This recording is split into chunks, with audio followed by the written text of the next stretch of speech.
Welcome back to the Comics Aficionados live here on Thinking Critical YouTube. We're going to have a fun day talking about Star Wars and certainly talking a lot about comic books. And we do have a special guest, Mr. Jeff Hicks from WorldClassBullshitters. Welcome to the channel. People know you as like a big Star Wars fan, a big toy geek, but you're also a big-time comic dude. I'm a diehard comic book fan. I would argue more so than Star Wars or toys, because comics are something that I've been doing behind the scenes for a long time, and passionate isn't a strong enough word. When it comes to comic books, price knows no bounds, no limits. If it's got Spider-Man on it, I'm probably going to buy it. So I'm a big-time comic book fan. I'm excited to be here. Thanks for having me. Oh, very nice. So what's like your holy grail that you own as far as comic books? Do you have a specific issue or a run that you have that you're really proud of? So I slowed down. Actually, I stopped when Marvel Now happened a little bit, but I was working on an entire run of Amazing Spider-Man. And when I was cataloging everything, I was 75% of the way there. And obviously I've stopped for the last couple of years, but I have most appearances of Spider-Man in general. The oldest book I have is Amazing Spider-Man. Is it 19? I got it on a great deal. It's the one where Spidey strikes back when he fights the enforcers or whatever. But my holy grail is Amazing Spider-Man number 50.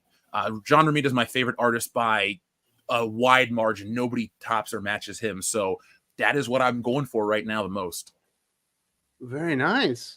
So Doc just completed his X-Men collection. But Doc, you say you have to have an ending point because new modern Marvel just isn't very good, right? Where did you end X-Men? Technically, I guess I don't count anything after 600, but I guess it would be, well, I guess if we're going with the stupid legacy numbering and somehow calling Hickman's adjectiveless book Uncanny X-Men, like they magically did in order to somehow hit 700, even though there's 300 issues of other adjectiveless books. So what the fuck? But no, I guess I'd probably be at like around 655, 660, something like that. Whatever, right around the time that Hickman left the book. That's where I just stopped. Also, I don't count those 3 issues. I was about to say, do you have the 3 issues? War of the Realms. War of the Realms? That are inexplicably also legacy numbering for absolutely no fucking reason. No, I don't have those either. So basically 600 is my cutoff point, and I had finished that run. And I was almost done with all reprints and variants, and then I decided that I'm going to start differentiating between Mark Jewelers, Newsstand, and Direct. But I don't really give a shit about Pence variants. There we go. Mine would be my autographed Robert Venditti deluxe edition Exo Man War, my favorite comic story of all time. Drew hooked me up and got it autographed by Venditti, so that was awesome for me. Aaron Sparrow, welcome to the chat. What is your holy grail comic book that you own or run or something that you just hold really dear to you? Wow. These kind of questions are always tough for me. It's like, what's your favorite movie? What's this? What's that? And it's like, because I don't sit down and I don't quantify things like that. I would. The house is on fire. You've only got room for one thing to grab. What are you grabbing? I'm grabbing my X-Men books. It's tough. I'm going to try to get the Amazing Spider-Man under one arm too, because those are my 2 favorite runs is, I've got a near complete run of Amazing Spider-Man up through 300. And it goes past 300, but then, you get to a point where I think it's complete up through One More Day. And then One More Day is where I dropped off and stopped collecting it. And then, I just picked up a few issues here and there. But definitely the X-Men. From. Yeah. It was like, nope, this is bullshit. And I was out. I sat through One More Day, Brand New Day, everything until All New, All Different. No, I even made it through Spider Island. There was, when it got relaunched big time Spider-Man, when he worked at, he was basically Tony Stark and he was in Hong Kong. And I know this is dumb because we're talking comic books, but Spider-Man was in space. He falls to Earth. He makes a web ball and then just like hits the ground and bounces and he survives. And I went, I will buy a radioactive spider. I will buy a man with tentacles. I will buy an alien symbiote. But like, this is next level dumb, because we've watched Spider-Man fall down and get hurt before. Like, what is this? So that literally is what killed my interest in the book. Than what Chip Zdarsky did with Batman, where he surfed a rocket body and then landed it at the Fortress of Solitude on his feet. These people don't know what they're doing these days. I'm Exactly. sorry. Well, you see, Wes, Batman had time to prepare. So since he had time to prepare, he was like, if I was ever in space, sorry, and you I mean was under this Contingency Man? very specific set of circumstances. Yeah, when Batman became Contingency Man, that's when Batman became broken. Very nice. We've also got Eric O'Sullivan, the Sultan of Soup himself. What is your prized comic book collection? It could be a toy as well. I mean, maybe you have you saved up a bunch of those little barcodes and you set them in. You got like a little action figure with Iron Man or something. Your box tops there. See, in Southie, we would save our box tops and our bottle caps, and we would cash them in there for the pocket change to go to the spinner rack to get our favorite funny books there. At the corner store. Wicked pisser. Oh gosh, it's on the top of my spinner rack just because it's there because I thought of this. Like Batman, have a contingency. It's Daredevil 175 that's signed by both Klaus Janson and Frank Miller. And because I got a good story out of Frank Miller, he talked to me for like 2 minutes about this issue when I had it signed. Everyone else is in line with all this gear. All I have is this like reader copy of Daredevil 175, a comic book I bought when I was 8 years old with my pocket change at the corner store, so it's sentimental. Yeah. That's the one I'm very nice. Did you give him a little kiss on the cheek? That's what I would have done. I would have, but on the way out, I was like, hey, Frank, do you got any more of those Dark Knight stories in you? And he just kind of give me one of those Superman links, And that was fun because I still enjoy his Dark Knight stories. Yeah, his Dark Knight Return stories. Same. Very nice. So, Yes. Eric, we're in the summer months. This is when you get a little bit of a break. Are you ramping up production? What are you doing right now? I am kicking back and relaxing. I'll be returning to work in a few weeks, and I've been enjoying my time off.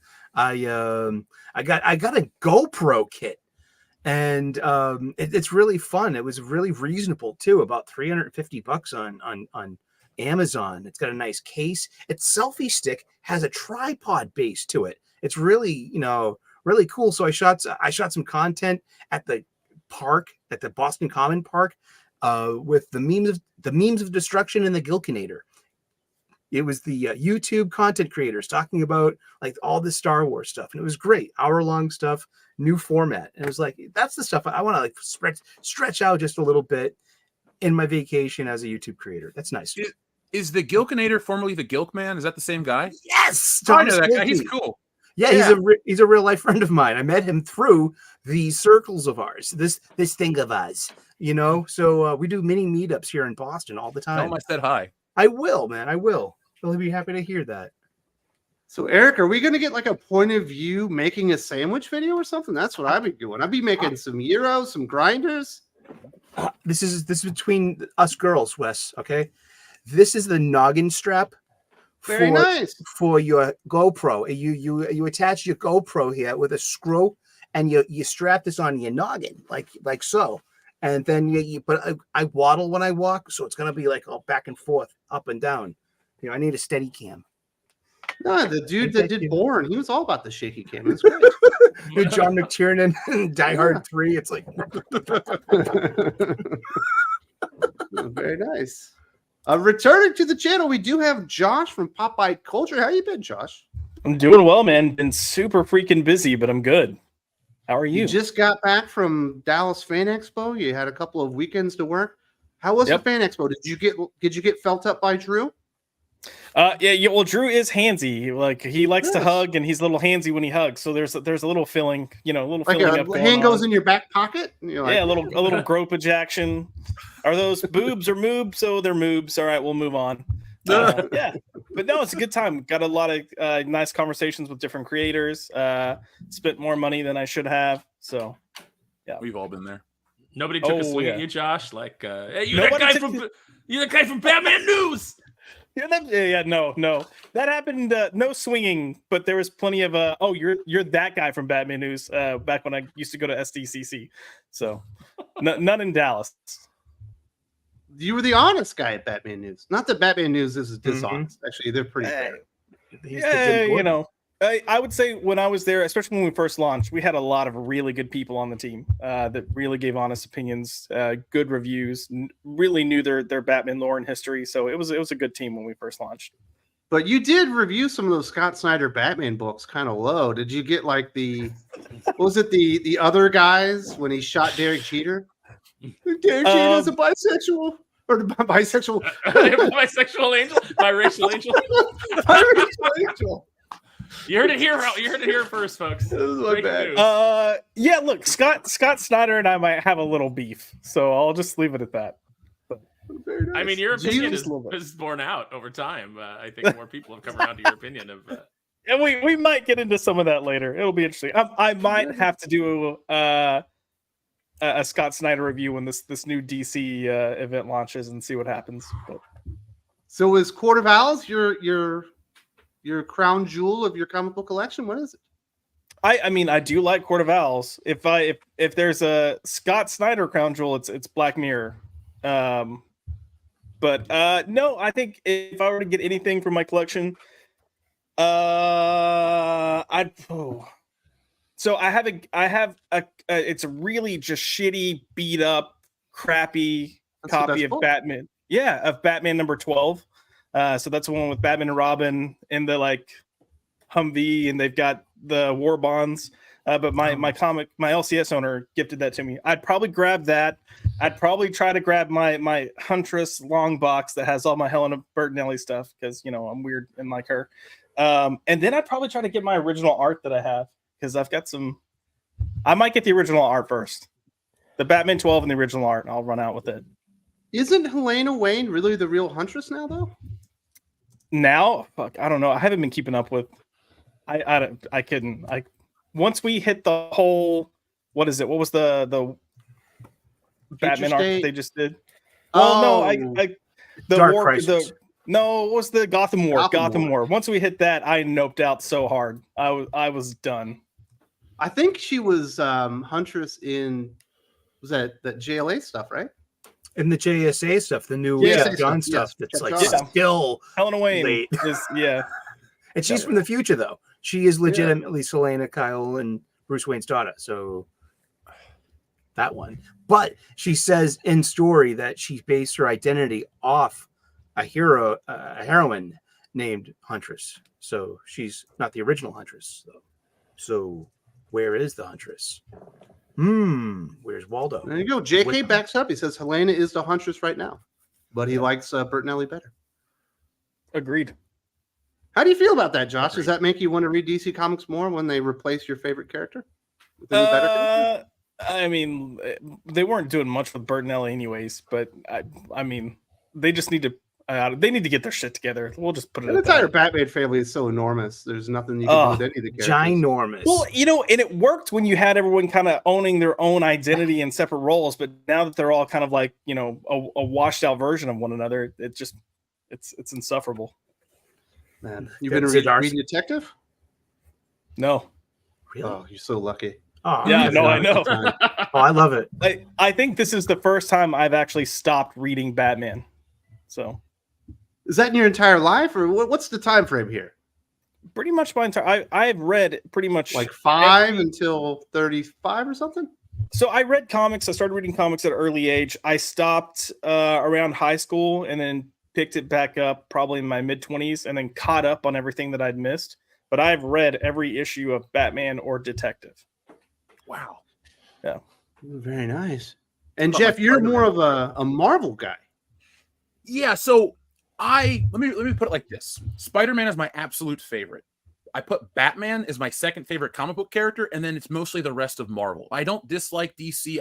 I love Superman. Superman is a character, when they mess with him, I'm the first person to be like, that's not Superman. I'll go support it. I love Christopher Reeve. I love George Reeves, all that stuff. But the Marvel world was kind of, in the 90s too, it was like everywhere, especially when you're a kid. It had the cartoons, it had the books, the toys. Batman was just so much bigger than everything at DC that he's kind of DC to me. So that's, how I look at it. But Marvel's my bread and butter, man, especially classic Marvel, like 1961 to 1994. Because I think the 90s are a bad decade for comics, to be honest. Well, you're an X-Men fan. You're breaking all the records. Oh, no, I like the X-Men, but notice I said about 94. There's a couple X-Men stories that once we get into, I'm not really a fan of, and then I don't follow it after that point. Like, I'm not the world's biggest Age of Apocalypse fan. I don't really dig that story. Yeah. My favorite X-Men is John Byrne and Chris Claremont stuff. Like, I think that is the absolute best writing, art, like every issue, like from Dark Phoenix to the whatever. It's just like each issue is just amazing. And I kind of expect that. And I love Jim Lee. Jim Lee's my favorite living artist. And I got one of these Jim Lee edition books, but for X-Men itself. But I just, prefer the older stuff. Aaron, are you going to let him talk that way about Age of Apocalypse? I mean, I like Age of Apocalypse, but I understand why people wouldn't. I understand why people wouldn't like it. I like it as just like a little self-contained, like neat thing that they did. It's got some gorgeous Joe Madera art. I like some of the really bizarre costume choices and designs and things like that. Yeah. And there's certain things that I love. Like I loved the Dark Beast. I think it's a shame that when they brought him over to the regular 616, they never really stuck the landing with him because I thought he would have been great. I thought Holocaust was a great design. No, you're not allowed to call him that anymore, but he will always be Holocaust to me. That was really weird. Out of the corner of my eye, Jeff moved his arm like this, and at the same time, Sully grabbed a coffee, and it looked like Jeff handed you a coffee. Yeah, it looked like it just went straight to the screen. Thanks. I can really use that. But but I get it. It wasn't for everybody. It wasn't even for everybody at the time. I was working in a comic book shop at the time, and fans were kind of like trying to start seems some like nerd 80-20 on it. Yeah. Well, You're a comic geeks. I'm not gonna fight Jeff. He does the. It was the original Flashpoint. It was really interesting because everything changed for those couple of months. All the titles, all the trade dress. You know what I mean? It was just so dynamic. It was fun. Bought it all. I bought it all. I'm with you, Jeff. I noped out at Onslaught. I hit the wall, and it was just like See. Much. The thing about Age of Apocalypse that works is the fact that it was nobody knew at the time. Nobody had done something like this before. So completely canceling all your books at the same time in a line, having an entirely new universe with a whole new paradigm. You weren't sure how long it was going to last. You didn't know if it was 1 month, 3 months, 6 months. I mean, unless you were the ones actually, because even then they didn't really, let's see, this would have been right around the establishment of Final Order cutoff. So yeah, you didn't have really a clue. I mean, you saw like the first 3 issues of every book solicited, but you didn't know how long it was going to go. Like you had no clue. This could, and it was one of those, this might be a permanent thing.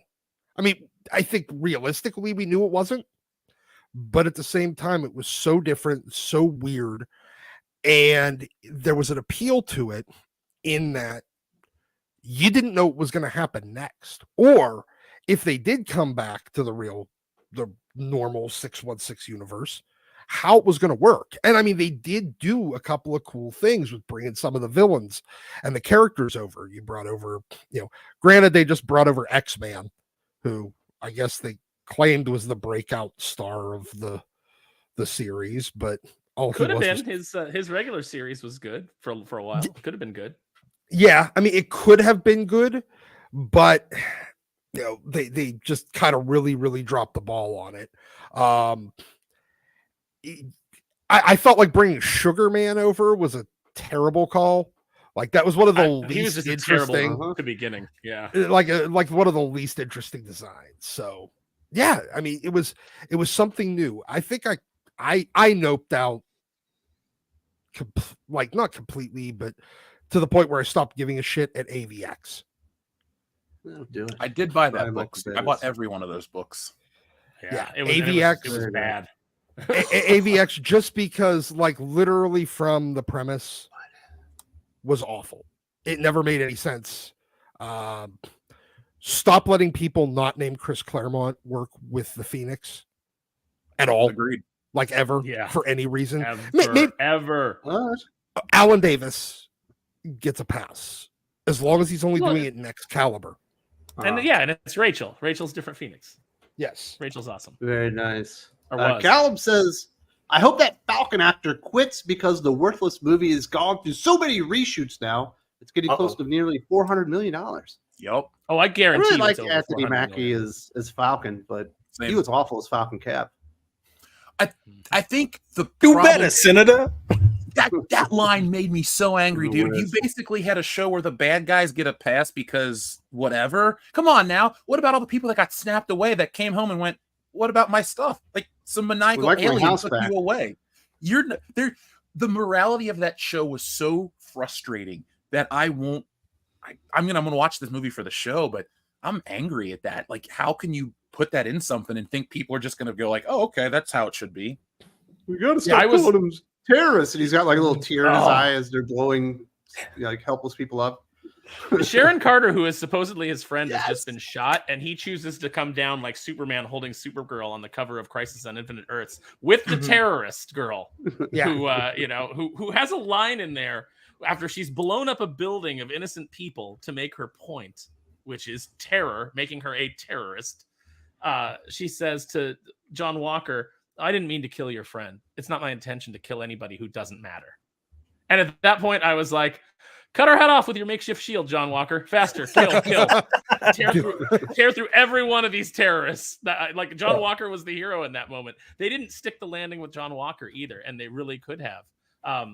Now, granted, we know that show went through a bunch of reshoots because they panicked, because the pandemic hit, and it really was originally kind of following the original Rick Remender story with the Hydra pandemic and things like that. So they had to do a lot of reshoots, and they did a lot of scrambling. But that's just dumb decision making. That's on their part. They should have just stuck with the original. It would have been more timely than ever. This whole idea of you need to be sensitive to the times and change your whole movie because something happens. The fact that apparently they've taken Sabra, the Israeli superhero, out of Captain America 4 because of the Gaza situation, ridiculous. Yeah. And the Serpent Society gone. No, Gone. Seth freaking because Rollins. of all the I things know. that snakes, all the things that snakes have gotten up to in the last 3 Exactly. months. They had to change everything. Damn Damn snakes. Cobra. Federico De La Casa says, my comic Grail is Magnus Robot Fighter #0 with Barry Windsor Smith card. Now we're speaking my language. That's right. Great artist. I love Barry Windsor Smith. Oh yeah. Who doesn't? You said he's not one of the best Wolverine artists ever because he didn't do enough. He never actually wrote the Wolverine comic. He's got the best he Wolverine never- story ever, though. I understand, but he never drew the Wolverine title at all. Not even a single issue. It's not my fault that those That fools couldn't can't- see what was right in front of them. Well, look, I can't give a guy the #1 or even in the top 3 if he never actually drew the comic that you at least have to primarily look at. Who are the Yeah, top Barry 3 in Windsor- your opinion? Silvestri, Mark Texiera, and Got to be one of the Kuberts, right? yeah, and I can never keep them straight. Is it Adam or is it Andy? I don't know. I don't know. Flip a coin. Why I isn't know it I know when I see the art which one it is. but- Why isn't it John Byrne? I know the difference between their art styles, very, very much so, but I still can't place the name to the proper one because I can't keep them straight. Man. I get it. I was Barry wondering if Windsor you were Smith. going to. Oh, sorry. Oh, sorry. All I was gonna say is I was wondering if you could throw a Buscema in there because he did work on the Wolverine title proper, and I know his stuff isn't considered like the coolest, sexiest Wolverine, but I like I just like his art across the board, and I like his Wolverine books quite a bit. You know what? That was the one book that he did that I wasn't super hyped for. Like, honestly, I could give Jim Lee over Barry Windsor Smith because at least Jim did covers for the Wolverine solo title. Barry Windsor Smith literally did nothing. Oh, wait, you know what? No, he did a couple right at the end of the first volume. Okay, never mind. I'm putting him on the list. I forgot that he did covers at the end of volume 1 on like issues like 180 something. Doc has He's settled also the argument the- with himself. The greatest Conan artist of all time as well. Elaine says, hey, big thanks to Wes and Aaron for doing Acolyte review. Both gave it a fair shake. I watched it. Episode 5 I like. Episode 3 was the worst. I liked Saul's character. 5 gets a pass because it was mostly action. I mean, if you do think about it, there is still some wonky stuff in there. There's some Absolutely. really, some really absolute, like, Yord getting like this horrible injury and then apparently just running it off. Him, if you look at all the first 4 episodes, he's very suspicious of, main character girl until, basically is like, give me your gun, like there's just he's got a heavy dislike for her, a heavy distrust. And then all of a sudden, she's giving him orders in episode 5. So there's a lot of things like that it's like, and he's just like, okay, let's go. Let's go back. Even the whole point of us running away was my master said, get her out of here so that she's safe. Yeah, because obviously he's pretty sure he's gonna die. He might die. They might all die. So get her out of here. And yet, when she's like, he's gonna kill Saul, and he's like, oh, that just never occurred to me. Let's go back. So there's lots of dumb stuff like that. And Saul not realizing May is an OSHA, like he's been around her enough, her vibe or aura. Jedis can sense that. Yeah, that's why I got mad, because if you watch Star Wars, Darth Vader's on the Death Star standing there. Obi-Wan's hiding in the ship. I sense a presence I haven't felt since. Wouldn't you know the presence isn't the same? That's why I get mad as a Star Wars even like my father's on that ship. Exactly. I can feel him right here. It's just like, how do you... I get it. Like, the action was on point. I'll say that lightsaber fight with the Sith, his actual like choreography was the best we've seen in like 20 years. There hasn't been a single Disney because it was raw, it was brutal, and it was cool. And I'll say his fighting style was cooler than Palpatine's. It was cooler than Count Dooku. Like, outside of Darth Maul, what about Flippy Yoda? So I'm of the mindset Yoda should have never had a lightsaber because he was above fighting. He was so powerful in the Force that he should have just like the way he talked to Luke Skywalker. I was all these years I thought like, oh, Yoda's so evolved that like fighting's beneath him. So I know people were cool like when he opened his thing and it flew into his hand, but I cheered, I laughed, but I like Yoda just being wise and not action oriented. Yeah, it was like the hammer. It was like the like Mjolnir flying into Captain America's hand, and it was just a moment. But yeah, I think that was always my impression of Yoda too. Is I always felt like he was above that, or he was so powerful he would never have to draw a weapon. I mean, when you get right down to it, you do have to suspend a certain amount of disbelief because as the Jedi got more powerful, especially in the prequels, and we saw them with a higher power level, the question becomes when they walk into a room and there's an enemy threatening them, why do they even need a lightsaber? Why don't they just throw the enemy into the ceiling, then into the floor, then into the wall? Then like I did on, when I was playing Jedi Knight, I was mostly just grabbing people with the Force and flinging them off of cliffs. And then, and then through the window and into space, right into the sun. And then you hold back the void of space with the Force. You just have a little Force, little Force bubble. I think episode 5, as far as anything Star Wars on Disney Plus that I've watched, might be like the best thing that they've done singularly. But the first 3 and most of episode 4 are so bad that it doesn't make up for it. For the record, I think we need a rule when discussing Star Wars television shows, we have to call it the 5th episode rather than episode 5. I know, because I feel like that needs to be the rule I get you. for language regarding. I'll tell you what I love. I'll start this week on the show. I loved the I loved the Shoto blade in the lightsaber when he 3-hole punched Jeki. I thought that was great. It was a cool moment, and then he killed her, and I was like, "Oh my gosh, a diverse female character has been killed in a Disney Star Wars show! I can't believe this is happening." When he impales the no-name Jedi, and then he force pulls the other Jedi onto the blade for a double kill, I was like, "That's pretty good." The stuff we all dream about in video games, or the stuff we do in video games and would like to see on screen, was done there, and I can't act like it wasn't cool. I'm not going to act like it wasn't cool. It was cool. End of story. Pretty darn cool. We needed the Halo voice to come in and go, Kilimanjaro. Oh, yeah. Sele Akibe, I'm sorry if I messed your name up, brother. I feel like things went downhill after Rebirth. DC couldn't make Doomsday Clock consistent, instead leaned into the dark multiverse. Man, that's really the thing that happened, Josh. Once you had that stupid Dark Knight's Metal was such an enormous hit and tied into everything, they just dropped Rebirth and went total dark multiverse. Yeah, it's interesting because when you look at Rebirth, there's a couple of factors that came into play there. Like Jeff Johns was the one that was kind of the architect of Rebirth, and I think they got roughly a year into it, and that's when Doomsday Clock was supposed to start, but then Johns got pulled up to deal with all the film and television and stuff for DC Warner. So we had Didio step back in, and things could have gone fine, but Gary Frank was way behind. He got ill. Got way behind with Doomsday Clock, and then they were just trying to fill stories, and ultimately decided we just got to move on. And then you got Dark Knight's Metal and Death Metal, and I didn't know that's what happened because I stopped reading. I gave Rebirth a shot day one, and then because I did the New 52 13 years ago, I bought in. I might be a Marvel guy, but man, when DC tries something, I try to give them the benefit of the doubt and buy the first 3 issues of all these new titles, because at the core of it, their characters are I think their characters go so deep that I just kind of want to, be a part of all of the stuff, at least give it a shot. Like Wonder Woman's not my favorite, but I try every time they relaunch her just to see if this is the one time where I'm going to, oh man, Wonder Woman's great. The Flash, he's awesome. I did like Green Lantern after after New 52, and that stuck with me. So. Oh yeah, that's a great Green Lantern run. Yep. Also River Venditti. Uden 87. Morning, gents, and congrats for surviving the Acolyte. In honor of good Star Wars, though, what's your favorite Star Wars story from the EU? Oh, man, so that one's tough.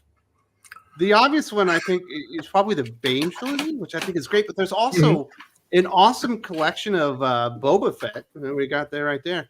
Marvel comics they did. It's like 3 stories in one collection. I can't remember the exact name of it.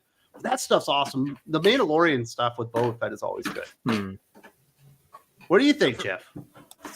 All right, so I'm going to give you like a cheap answer and a real answer. So if I can say anything, I was a huge fan of the Dark Horse comic just titled Star Wars from 2013, and that's considered EU or at the time, I guess. So that was just like a great run of Star Wars in general. But if we're picking like novel, not a popular opinion, I like The Courtship of Princess Leia because I find that book funny. It's like Han Solo is trying to wow Princess Leia. He wins a planet in a card game. There's a war on the planet. They get married at the end. To me, it felt like, because I had read a bunch of EU as a kid, and I liked the stuff, but I felt like this seemed like a natural conclusion to where the characters went. It felt like a good extension of Return of the Jedi. So that is why I go with that book. There is it nothing as wrong funny with the Courtship of Princess Leia. There's nothing as wrong Star with Trek when Quark is trying to nail that Klingon chick? One of my favorite episodes ever of DS9. I only have watched the original Star Trek. That is my bread and butter in Star Sully, Trek. you know what I'm talking about, right? I know what you're talking Deep Space Nine when Quark is trying to nail that Klingon chick? Yeah, I mean, because she puts him in the infirmary because she hurts him so bad. Exactly. He was asking for it, literally and figuratively. What are those things when they rub the ear the oolongs, or you know what I'm talking about? You rub a Ferengi's ridge, and is that where the G spot is on them? Can we clip that? Can we clip Sully just saying, when you rub a Ferengi's ridge? Bajorans with their rib for pleasure noses. Sparrow, what's your favorite EU Star Wars thing? You go on video games? No. So I've talked about it before, but I really love the Karen Traviss Republic Commando novels. Yes. I the Bad like. Batch. No. Although there are things that I liked about the Bad Batch, but the problem is that it's Disney Star Wars and it's set in a flawed and terrible universe, and that ruins kind of everything that they do, even if it's kind of encapsulated, and they mostly keep it away from the things like the sequels that are really awful. I love those Republic Commando novels very much. I love that when Karen Traviss was brought in and they were doing the story of Darth Caedus with Jason Solo, that she got to write some of the Mandalorian books, and what she did with Boba Fett, way cooler, obviously, than the book of Boba Fett which was absolute trash. They did really cool stuff with when Jason goes bad, Han Solo gets a package from Mandalore, and it's from Boba Fett, who is now the Mandalore of the Mandalorians. And he opens it up, and they've gifted him a set of Beskar armor. And there's a note from Boba Fett that says, "Take care of your son, or we will." Very nice. Josh, are you a Star Wars guy? You got any EU that you want to throw out there? No, I'm a total fake geek girl when it comes to this area. I'm just like, oh my god, I don't know, Thrawn's kind of cool, I guess. Yellow So, yeah, lightsabers, yay! Yay! I'm I totally like- into I like Mara when- Jade. She's like Yeah, my spirit Mara animal. Jade. Like totally. You know what? If you think about it, Roast Tico is better than Boba Fett. my God. Oh my god, that hurt. That's something go, that's something that girl. Heather Ontos actually said on Twitter Oh, while Jesus. working on the Star Wars books. Let me Aw. go ahead and block her. All right, Sully. What's your favorite E EU? Okay, well, one would be Marvel Comics, Star Wars number 68, and it's hard to find because that is the first Mandalorian tale set. It's Fen Shisha, and it's like Leia meets him on a planet. They're looking for Han, so it's set between Empire and Jedi, and she runs into someone with an identical armor to Boba Fett, thinking it's Boba Fett too, and then. There's just another older Mandalorian there as well with his armor. And this introduces Obidala. Fen Shisha. Yeah, yes, thank you. Oh, cool. And this introduces Fen Shisha into the story. We have a good Boba Fett. He repaints his armor eventually. And then there's another story note from the EU. I didn't read this one, but I love it. It's where that Jaina Solo has to get trained by Boba Fett in order to take down her evil brother. And it's just that's a really kind of heartbreaking. That's like really Star Warsy. That's got that there's some drama there. There's some traction there. There's some feels to that. A bad Very nice. feeling, one could say. Nothing Last thing I'll Disney throw out has there- done. Sorry. Say nothing Disney has done is fit to touch the hem of the original EU's garment. That's what I was about to say. The one thing that they've done at Disney that's an awesome story that holds up with some of the other stuff is Vader Down, which is done in Marvel Comics, was a crossover between Vader and Star Wars before Jason Aaron ruined his reputation. But that was a really great story. That one's awesome. Sally Akube says reports came that Cat 4 cost $375 million. Yeah. That we know of because they always underreport it. That's a Well, lot they of have fake billions by now. sandwiches. Oof. Man, they're going to have to make $1 billion just to maybe break even at this And it point. That's a whole lot of Godzilla minus ones, guys. A whole lot. You realize you could make Godzilla -1. I think it's 2 times for every one episode of The Acolyte or something crazy like that, or was it 3 to 1? Like that Godzilla movie looked amazing. The Acolyte, I don't get where the money is. And the COVID protocol. The crowd scenes, Yeah. all the extras, Yeah. the COVID protocols, and and all the reshoots that they probably had to do, all the reworking that they had to do. Nothing has like a clear vision at Disney anymore. Nothing starts and finishes filming, and then they go, "Hey guys, we just need a couple of pickup shots, and we're out, we're done." Because it's chaos over there. I don't know what happened, but they no longer not only know how to tell stories that resonate with people, but they just don't know how to construct a movie anymore.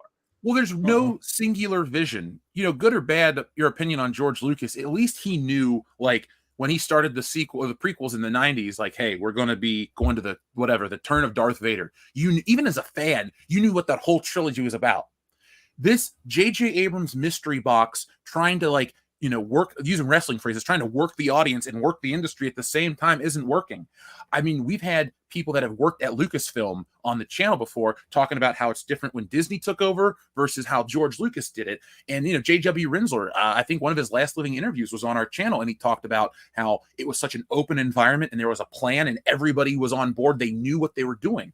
I don't know how Lucasfilm works these days, but based on what we find, what gets leaked or released, it's like everybody's in it for their own benefit. They want to do their own thing. They want to make Star Wars about their own cause or problem. It's like, it's a movie about space fantasy. Get it back to formula. Like, go back there and get that right. Caleb says 28 Days Later budget was $8 million. Look what they did. Good movie. Yep, 28 Days Later is awesome. That's my favorite zombie movie ever.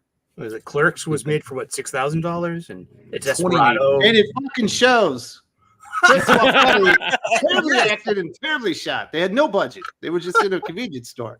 I love it. I've been to that convenience store. That was cool. Just a bunch of people from local Jersey, not even actors, just people coming in and delivering lines and He made in a the most career. static way possible, and it still worked. That's the thing with a smaller budget, though. You have to have the actors tell the story. You have to have the director tell the story. You can't do it with over the top CGI and bombastic scenes and everything. Everything's kind of character driven where it's a lot easier to get into it. And that's why I like 28 going days back- later is so much better than 28 weeks later. Midsummer was made for $9 million, and that had location, that had like special effects, CGI effects, practical effects, young actors, and it was beautifully shot. And I was like, this cost $9 million to make. Midsummer, that summer, that movie blew me away. But I'm just like, I'm really impressed. I think it made like 50 million in the box office or so. It was big. Yeah. But Sully, how much better would it have been if it had been shot in the volume? No real locations. Just show up and stand in front of the volume and talk to this rubber ball covered in reflective goo, and we'll just fill it in all later. Because we might change our minds at the last minute and say in Midsummer, you know what we really need? We really need Giancarlo Esposito to come in and be the Red Hulk. Gallup says the hardest thing of all time in Kevin Feige's feminist life is making a movie about Blade fighting vampires. It's so hard. The easiest thing to nail in the world. Yep. Hey, I'm glad all these problems are happening, because did you really want to sit through a terrible Blade movie? Like, we sat through the TV show, and Blade Trinity is bad enough. Going on, dude. Blood Hunt is bad enough. Jeff, are you familiar with Brielle? No, I'm sorry, Brielle. Thank Bloodline. Oh, His daughter. oh no. dude. I saw someone just did a custom head sculpt of Bloodline, and I was like, why? Oh, man. Like, Yeah. how many of those do you expect to sell? How many did Hasbro sell of the actual figure? 0? It didn't. So I think they're taking other figures and making them into Bloodlines. Oh, so they're just. Oh, yeah. they're- Seriously. Yeah, no, this is like, Jeff so keeps that me- you can customize your own. But Jeff yeah, keeps somebody me informed made of that. He goes, I love Jeff's videos, and look, Rose Tico is still here, warming that. Hey, bed. I went to Tennessee last weekend. I found an Ollie's. There was dust on the toys. Like, they haven't been touched. In the video, I run my finger across the top of the box and show my finger. It comes up gray. Eternals, Black Panther 2. Like, Oh yeah. people aren't buying anything at these stores. Like, just burn it all. Well, dude, That's how I discovered your channel. the ollies. I got like 6 fucking ollies around me, and I'll hit all of them periodically. I'll just take a day and just drive around. They have literally not done had any new toys, any new anything in almost a year. They got, let's see, around, you know what? No, at least like 7-8 months. They got some of the, whatever that Agent Carter, the all blue one. Yep. They Captain got, Carter? yeah, that somebody's exclusive. I think it was the Target exclusive one. Yep. They got that. They got boxes and like cases and cases of that in. They're all still sitting there. The last ones that they had that actually sold a little bit were the one Age of Apocalypse line, the one that I picked up for Jesse, and the one that had Thor and Iron Man, U.S. Agent, Quake. Oh, the controller wave. Yeah, the controller wave. Those are the last ones that have moved. All of the Eternals are still sitting there. Like, And they'll never move. 2 years later, the Wakanda Forever ones, then they did the reissues of the first wave Black Panther ones. Yep, those are there too. Yeah, those are all still sitting there. I did see recently they got in some of the ones that don't have the plastic, the ones with the Loki. Oh, the paper boxes, like Agent Jimmy Woo and all that stuff. Yeah, they didn't have any of the other ones. They just had a bunch of Lokis. And do you know why some of this stuff happens the way it does? Is because Hasbro changed case assortment, and now they do single cases of figures. And I think that was a mistake, because no one's going to buy a case of like the Blue Eternal or the Death Eternal or whatever. You know, it does sell at Ollie's, and you don't probably have it anymore. The Super Mario toys, they were out for a week. They sold out because they're in demand, but not Marvel, not Star Wars. Well, they had, I remember. All right, guys. We can't go into the 45-minute toys Quit at playing Ollie's with your toys. here. We do have to get to the actual topics. Cal says There's a remake fan film of Vader's rematch, second and only, with Ben by fixing it in post. It's awesome. So we got Vader the one that versus goes Kenobi really fast. again. Yeah, but they've sped it up and they added some things and To make it more energetic and more Jedi like that. to make it match the kind of the visceral nature of Revenge of the Sith. Yeah, so they're much more capable there. Dark Admiral March Hare, Barry Windsor Smith did great Weapon X covers for MCP.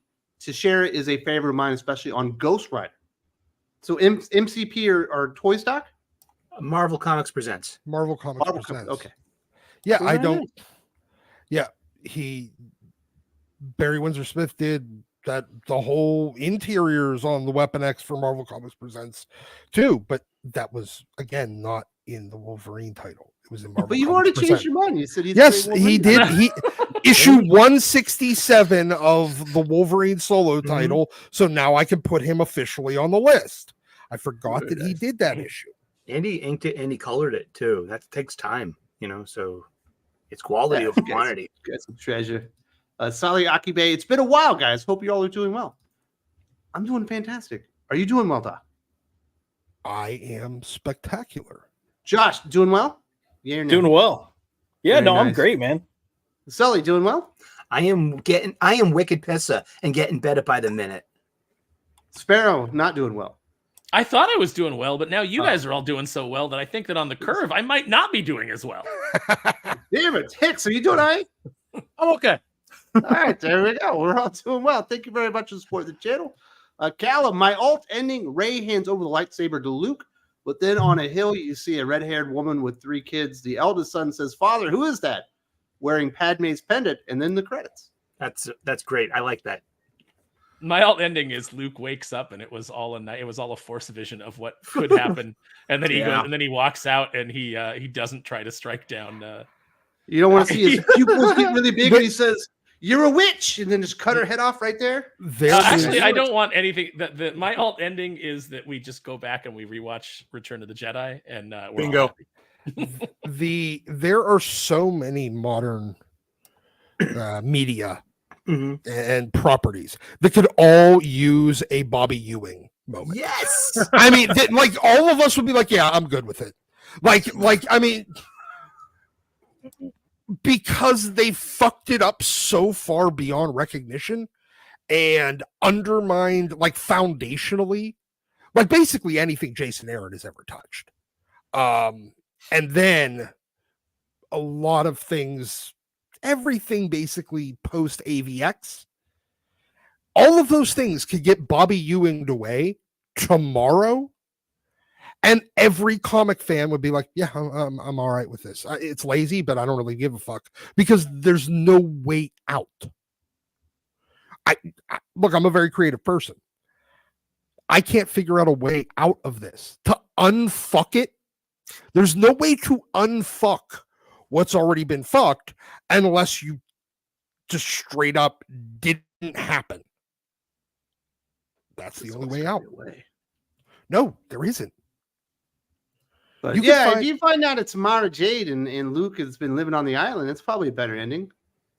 All of our fanfic endings are better than Disney's, in my humble opinion. Well, what is theirs? I am all the Sith. I am all the Jedi. Come on, that's like a kid playing with toys. Like, come on. And then Lando saying, "On your left." Yes. There you go. That'll be good. And then Calvin says, and I imagine Luke fighting Snoke with his green lightsaber to save his family, and Snoke is wielding a very ancient-looking black lightsaber. That'd be cool. Man, Snoke, what a weird character. They build him up and he just dies. That's the Disney Star Wars in a nutshell. Because Ryan Johnson is an imp. Because the big mystery is, who is this guy that infiltrated the Jedi and distorted it and fractured it and broken all that stuff? What was his agenda? Where did he come from? Was he there when Palpatine and Vader were there? Was he like the third man or something? Like, how many of No, those he's Marvel just a dude. None Did of you those read any- answers would have been satisfactory. There's It was nothing Hulk Hogan. satisfactory. Well, did you read any of those Marvel comics, like the Knights of Ren comic, that Marvel put out a couple of years back? I mean, it seemed like they were really pushing the First Order era, and they haven't, not in this like this current volume of Star Wars. It's just like it's been really kind of free of this. I mean, issue 50 of Star Wars that's coming out, it seems like it's the first mention of like Ben Solo and the Disney continuity in a long time. He's getting the Fred Savage never-ending story treatment. Uncle Luke is reading him a book before he goes to sleep. I bet. I like that the Knights of Ren comic book or the Kylo Ren comic book revealed that Ren is a word for lightsaber, meaning that Kylo's name is Kylo Lightsaber.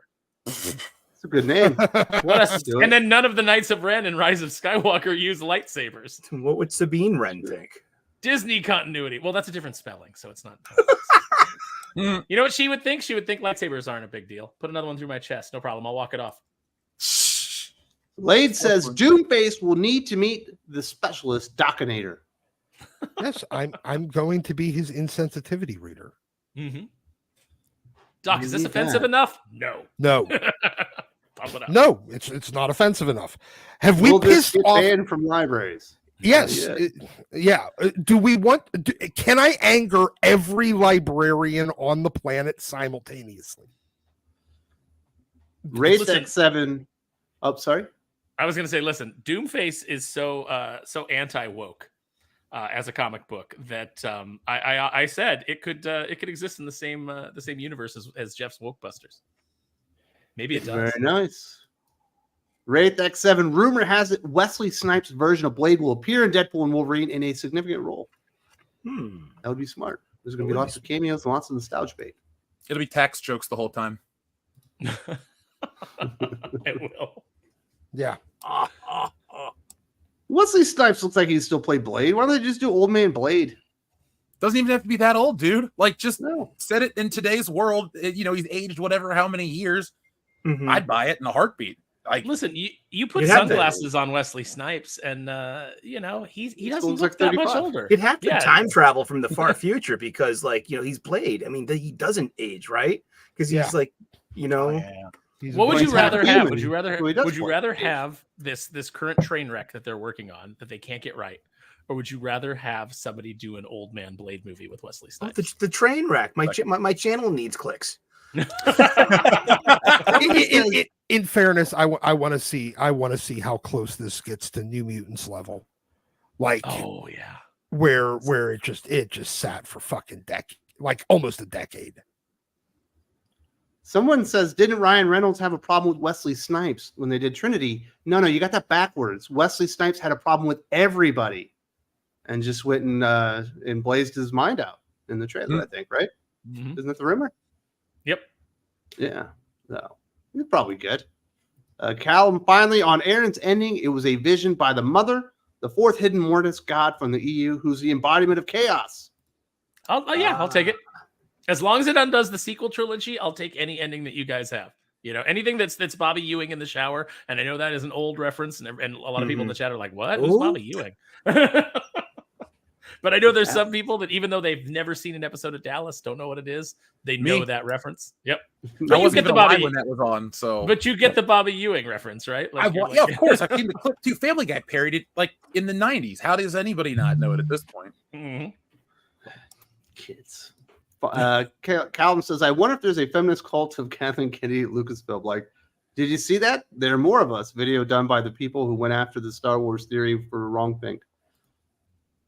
I love the there are more of us video because it's like there are more of us, and they tried to get it trending on Twitter, and it really didn't. And if there were more of you, then why can't you pump up the Acolytes numbers? Why can't you do it? Why are the viewer numbers so bad? Why are the merch sales so bad? The fact of the matter is there aren't more of you. More people have walked away from Star Wars than your little group of fans who just continue to eat the slop and say, thank you, may I have more? It's just the way it is. You can like it, and that's fine. Everybody has the right to their own bad taste. Yes. Nobody. If you like it, I'm actually happy for you. I wish that they were making something that I liked. I wish they were making something that more of the fandom liked. I wish they were making something that moved merchandise. And you know what? Can I go on a rant for a second? I am tired of these idiots on Twitter saying like, "Oh, Hasbro Pulse sold out of the Smilo Ren helmet." So everybody was saying this is going to end up at Ollie's, and it sold out. Lots of things that have ended up at Ollie's and at Ross have sold out on Hasbro Pulse. It's called a limited. Yes, including exclusives. There's all kinds of things because What actually Flippers. matters is not the amount of things that they put on Hasbro Pulse to sell. What matters is how many things they sell out to different channels, what the distribution is, how it gets tied up, how many things are left over. That it's going to end up on clearance. If they made unless they drastically cut the numbers. I tried to combine drastic and dramatically right there. Unless they drastically cut the numbers on the production of this piece, it will end up at clearance. Yep. The Acolyte wiped the floor with Echo. It's a huge success. And you all those Echo figures that sold out. All those Echo, a Echo show so good fans. they didn't even make anything. Just released it in one day. Never done that at Disney before. That's weird stuff. I guess we should get into all this Star Wars stuff. We got lots of fun stuff. We've been talking around it. They went into this thing. You've seen this before, Hicks, where, you didn't like it, we're going to call you a racist. Well, it's starring a female and you didn't like it, we're going to call you sexist. There's a gay character in there, you must be a homophobe, all that kind of stuff. And they've just gone full bore into this. Even the star of the show even did, I guess, a video calling everybody racist and trolling people. But this literally never works. It never sells a toy. It never gains a viewer. It never generates that ground or grassroots kind of momentum for anything. It just churns people off who maybe would have thought about supporting it. Yep. I've been called so many things. It's so funny because I haven't always been on camera. I just used to have a messy office and I didn't clean it up. So I was just a floating voice. But there were always pictures of me out there. I was never hiding who I was. But it's like people they think that you have to look a certain way to have a certain opinion. And I think of it as we all like Star Wars. We're not dumb and we know how these things would work. So we have our critiques, our complaints. We've consumed it all. But being called a name just makes me angry, not because I feel I'm not these things. It's change the record, try something new. Stop trying the same old rigmarole. You're a racist. No, we're not. We're just fed up with crap. And it makes me and my audience, nobody wants to consume anything from Disney. We talked jokingly about Captain America a minute ago. The message in that show was really off-putting. And now it's the message that they throw at Disney or fans of Star Wars because you're not buying it up. Maybe Disney, if you really cared about minorities and women and all these other things, make the characters good. Nobody complains about good characters. I don't care that Lando's black. Lando's interesting. He betrays his friend. He has to betray his friend because he's a underhanded or he's a skeezy businessman and somebody's turning the screws on. He's got to sell out. That's a great character. But what's interesting about Rey? Nothing. What's interesting about Kylo Ren? Nothing. What's interesting about Reva or May or Osha? Come on now. These characters are an embarrassment. So, of course, fans are going to fight back and say it's terrible. And it's not racism. It's Disney making crap. I have a question. So they have a character for the Occupational Safety Hazard Administration? Exactly. Yeah. Here's Do they just come in and you're properly handling that give lightsaber, fines? sir. Remember when everybody was angry about Donnie Yen being in Star Wars? Remember how everybody was like, "Oh, that's a terrible character," and I absolutely hate him. Right. He played Chirrut in Rogue One. Yeah. No. I get that. I mean, who was complaining? Nobody. Oh, Because, yeah, I forgot about I'm being that. sarcastic. Yeah, because nobody had a problem with it because he was a character that intrigued people. He was interesting. People were like, "What's this guy's story? I want to see more of him and his buddy." And of course, then all the weirdos on all the weird shippers were like, well, they need to be a gay couple in Star Wars, because they can't not imagine characters banging each other because they got these weird fetishes. But everybody was interested in those characters. Everybody kind of wanted to know more. When even Cassian Andor, when Cassian first appears on screen. And then he kills his informant. And later in the movie where he says, you don't understand the things that I've had to do to, for the rebellion, the sacrifices I've had to make, the moral choices I've had to, the terrible things I've had to do to try and fight the Empire. I was intrigued by that character. I was actually like, man, I hope they fill in this guy's backstory. It took him way too long, and I never ended up watching Andor. It took him too long to get it off the ground, but people were interested in these characters because they had something to them. You never got that with Rey or with any of the characters from that trilogy. People didn't have a huge problem with Jyn. She wasn't the most well-developed character, but you kind of got where she was coming from. And even though she was replacing a beloved character in Kyle Katarn, People still got on board with Jyn, even though she was a woman. Star Wars fans are not these things, not these names that they like to throw out at you. They're just people who don't like bad product. And unfortunately, Disney can't seem to stop making bad product. And the only option that they have is to use minorities as a shield. Well, I feel like this is probably, we need to stop allowing people to make creative product or to be part of the critical culture that don't understand the concept of friendship. Yeah. These people don't understand friends. They think of them as, well, either a place to put their hole or pole, or temporary allyship. Yeah, the people you That's- block. Yeah, like the people that are on my team, your team, or things I want to fuck or fuck me. That seems to be the only perspective that many of the people that are involved in pop culture these days look at things from. And people that don't just have friends, I feel like this is where it leads us. And that leads us into hyping the new segment on this show. The new game show segment with Doc, Hole or Pole. That's fine. Flip of a coin. Yeah, I'm gonna piggyback Doc. I think you've got these people that are in position. It's a number of things. You got these people in positions that are making decisions, and on a personal level, they don't understand authentic friendships or relationships. They don't understand morality to a degree. I mean, we see that in what they think are good characters, and then praising what bad things that happen. And then just from a work perspective, you've got people coming in that are show running these shows or directing these films, and behind the scenes, Disney's gone so cheap with who they're hiring for this that the people that they're putting in charge to do these things are people that would have been like an intern previously. Yeah. Like, let's get someone qualified, and then, hey, we think this person has potential. We're going to hire them to come be an associate director or an associate producer, and let them get some, some tenure under the belt, and then we can hopefully pull them up. They're just skipping right past it to oh, you seem cool, you've done one film, great, come take over this huge franchise we have. We've kind of referred to this in comics recently, where they're doing the same thing with writers, on these books, that they're people taking over major characters now that it would have taken 10, 15, 20 years for them to get that opportunity if you go back 30 years ago. So it's bad. Yeah, do you think Jadzia Axelrod pitched that story? Or do you think somebody just called up and said, "Hey, do you want to write this book?" And nothing against Jadzia for taking the gig. You get offered a job, take the job, make your money, son. Mm-hmm. It's DC that's stupid.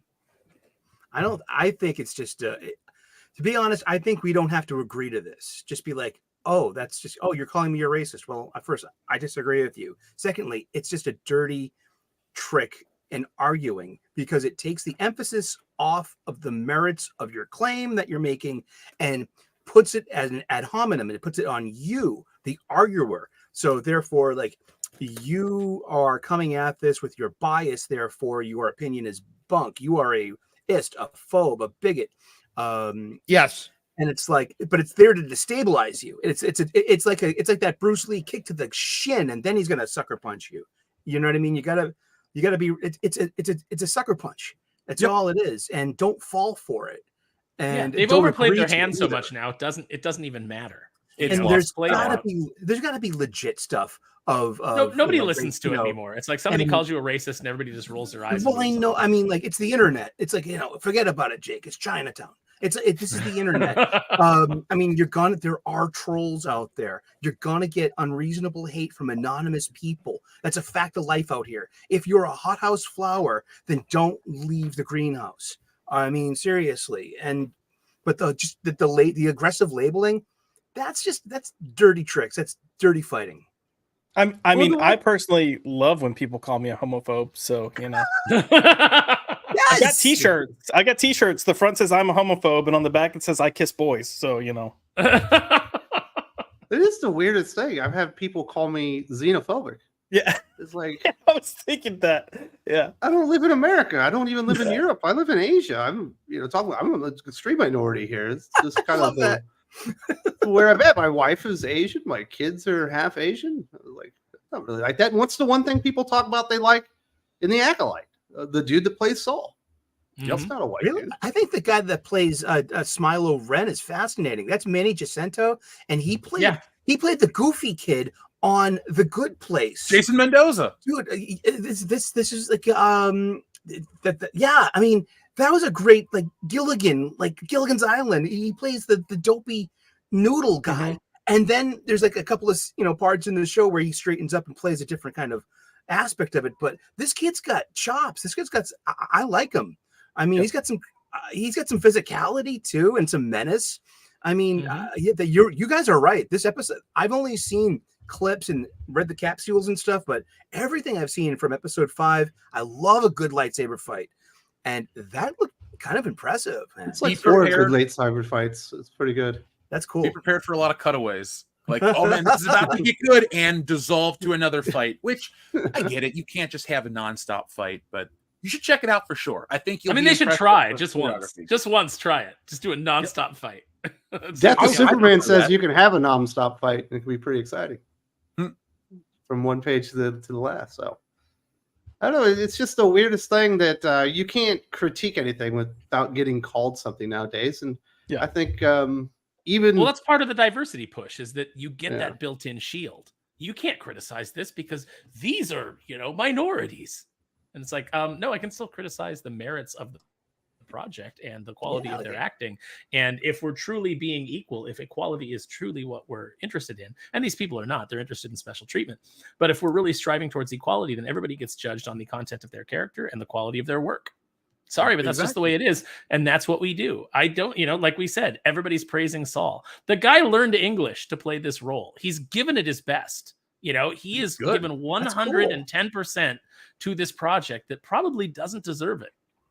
That's well, you like, see the dialogue that he's got, Mm-hmm. and the character that he's playing. He's so sad and kind of depressed, and he doesn't get a lot of good lines and everything. But he sells it very earnestly, and it makes you like the character. And he does have a bit of charisma, despite him. I don't think he's supposed to have any. And I'm like, well, he's doing a really good job. I can't imagine being saddled with this kind of material and making it actually work. I will say that if Leslie Headland set out to make a show where the Sith are sympathetic, she's half succeeded, because in episode 5, in the 5th episode, I was really rooting for him to kill everybody except maybe Saul. I was like, oh, kill Osha, kill May, kill them both. When he killed Jecki, I was like, oh yes, thank you. And then even when he even Yord, who the actor has made a complete jackass of himself on the tour, but I don't think that he's the worst thing about the show. When he ran back in, even though he doesn't do anything. He doesn't do anything. But when he ran back in and he got his neck snapped, I was genuinely shocked. I was like, very shocked. I thought it was lost for a second. No, the Jecki thing I thought was great, because the performance isn't all that great, but by the end she got that Finn moment that was ripped away from me in the second sequel movie, where he should have got out on the shield. He was sacrificing himself and doing something good, and then it just gets snapped away from you. And they actually went through it. And she went out on her shield. That's a good way to go. Well, yeah, that's a good ending for the character, considering she didn't do much. And a cool way for the Sith guy to kill her. Although, if I'm putting my little nerd glasses on, technically fighting with two lightsabers is a fighting style that has to be honed and crafted for like a decade before it's even safe, because having two lightsabers is very dangerous. But she was just double lightsaber. And one of them was a Wookiee lightsaber, which should be technically too heavy for her. But look, it's the Force. If this were a George Lucas thing, we would be like, hey, how did that work? And then 6 months later, a novel would come out and it would tell her backstory, and it would explain how she actually had trained with a Wookiee lightsaber because her master for a while was Kelnaka. You would get that kind of like side story that would fill in the lore. That happened a lot with George Lucas Star Wars. It was fun. Yep. Remember though, Anakin used two lightsabers and he just lost his arm because he didn't know what he was doing. So. Yeah, exactly. Exactly. So are you excited, Jeff, to get a Kelnaka action figure where his dome goes about 4 inches too high of where you expect it to? I will go shoot these figures for Ollies and all of that stuff, but they're not going into the collection? Dude, if it's not Han Solo, I'm not buying it anymore. Honestly, I've reverted I actually had a revelation the other day. I just really like Harrison Ford as an actor. So if he's not involved with Star Wars, and this has been since I was a kid too, like a lot of the EU books I read, like I was, 10 when episode 1 came out. All the Jedi, all that cool stuff that people like. There's no Han Solo and Chewbacca. I'm not buying it. But when they would put them in books or stuff, oh man, there's that book. I'll buy a copy. Another Han Solo figure. I'll buy it. My rule of thumb is it's really that Han and Chewbacca. Did you like Solo then? No, not at all. Oh my god! Come on, this is your favorite character. Yeah, and you know what they did? They bent him over a barrel and they went in dry. I've seen Indiana Jones ruined. I've seen Han Solo ruined. I've seen James Bond ruined. I've seen Spider-Man kind of redeemed a little bit. You name a famous character that I like outside of Axel Foley, which, well, the third one's kind of bad, but never mind. There is not a single character I love that has been done 100% right. They've always found a way to kind of screw them up. Yeah, I got a new slogan for you, Jeff. Bad. What is I got a new slogan for you. If it's not Han, it needs to get gone. There you go. Good. But they had the perfect novel that kind of sets up Solo and obviously ends up with him and Mos Eisley and all that kind of stuff. They just started answering stuff. I'm like, why do I want to know how he got the name Solo? It's just a cool name. It should have been his name. It should have just been his name. Somebody there was working on the movie, had seen Game of Thrones, and was like, hey, all the people from Dorne that are orphans are called Sand, and all the people from Winterfell that are orphans are called Snow. What if we brought some of that into, hey, wouldn't it be cool if, which, as Josh often points out, is the beginning of a really bad idea. Anytime in a writer's room, if somebody says, wouldn't it be cool if, or wouldn't it be funny if, you're about to hear some bullshit. You're about to hear the most retarded idea in history. I mean, it causes for a great laugh when you're in the room, but then, most smart people know not to move forward with it. So, but it's pretty wild, because, Star Wars fans are obviously all misogynistic and racist and everything. And the one Star Wars movie that lost money is Solo, is the one that they made that's starring a white male character. Maybe you just have to make good Star Wars. No. Maybe I'm off base here, but if your fan base is homophobic and racist and all of those things, maybe you need to lean into that and make product that they like. If you're a business, I'm just saying. And here's an even bigger idea. If your company's values, and I use finger quotes for that, say that we don't want those kind of people buying our product, and you're contemplating acquiring a property where you claim all of the existing audience is that thing, don't acquire it. This isn't that complicated. Doc, I mean, how are we supposed to evolve and elevate the iconic declining brand? We need to invite more, a wider range of people and consumers. More diversity. Through inclusion. Hey, you people are out of touch. Sully just became a walking PR firm. Dude, I don't know. Technically, Star Wars is like one of the most diverse franchises ever. You got all these different planets with all their specific cultures. You got water farmers. You never do that on Earth. You got all these different kinds of aliens. All of them got different. Some have scales, some of them got fur. Everything's different in Star Wars. That's why it was so cool. Don't you mean that's just code for other white? You go with D&D? Yes. You go and you watch the exit videos that the media was doing for Return of the Jedi, and you look at the fan base, everybody that they were interviewing. It was a wide variety of diverse people being interviewed, and we didn't even think of it back then because people were just people for the most part to most people. Exactly. But now the hyper focus on race has made everybody so acutely aware of everybody's demographics, whether they want to be aware of it or not. I hate the fact that when I meet people now, I start cataloging what they are as opposed to who they are, because that's the society that we live in. It has made me start to do that. And I hate that. I absolutely hate that. I miss when you used to get on your bike when you were a kid and you would go pedaling around the neighborhood and you'd run into some kid and he didn't look like you, but he'd have a Star Wars shirt on. And you'd be like, hey, you like Star Wars? I like Star Wars. And all of a sudden that was your best friend, I miss that's how it worked in the 90s too, man. You could, you didn't just take it back to something like Independence Day. Nobody went on, this is the biggest movie with a black lead. It's Will Smith is the king of the box office. Then Men in Black, Wild Wild West, whatever. No. But my point is, we didn't make a big deal out of a race swap back then, did we? It wasn't a big deal because he was a cool character. And if you want to break it down by today's standards, Independence Day is obscenely diverse. but they don't go on about it. Maybe David's religion is mentioned because it's the apocalypse, and you're like, of course, if you're a religious person, you're gonna, go to your faith. But they have everybody from every walk of life in that movie, and it's a unified thing. And that's kind of how society used to be. We were unified towards we were all looking forward towards the millennium, or we all had this existential threat, or we all had this, or we all had that. Now it's like with the internet, and everybody's got their own little drama circle that if it doesn't involve that, it's not important. And then they got to try to sell you that. And in reality, it's a very hollow, basic existence these days. Nobody has any depth or, character to them. So it reflects in our art. While I think about it, Will Smith has to be pissed. He needs that fucking time machine so he can go back and critic-proof Wild Wild West. Wild Wild West is awful, but bro, I will agree. When you watch Independence Day, I think it united everybody. When you're like, well, I see where the A in Vivica A. Fox came from. That scene is amazing. Yep, that is. I know why he wanted to marry her. Absolutely, it's so hot. To be a kid again. Well, I guess I wasn't a kid then. I guess I was probably like 20 years old. But I was the only guy that had a negative reaction, I guess, to Empire Strikes Back, right, Aaron? Oh yeah, you had a negative reaction because you got gypped out of seeing it. I got gypped out. My uncle was supposed to take me. I was 3 years old. We went to the theater. It was sold out. We were going to go see Kroll. And I guess I stormed off. I was like, what a gyp. I'm supposed to be watching Star Wars right now.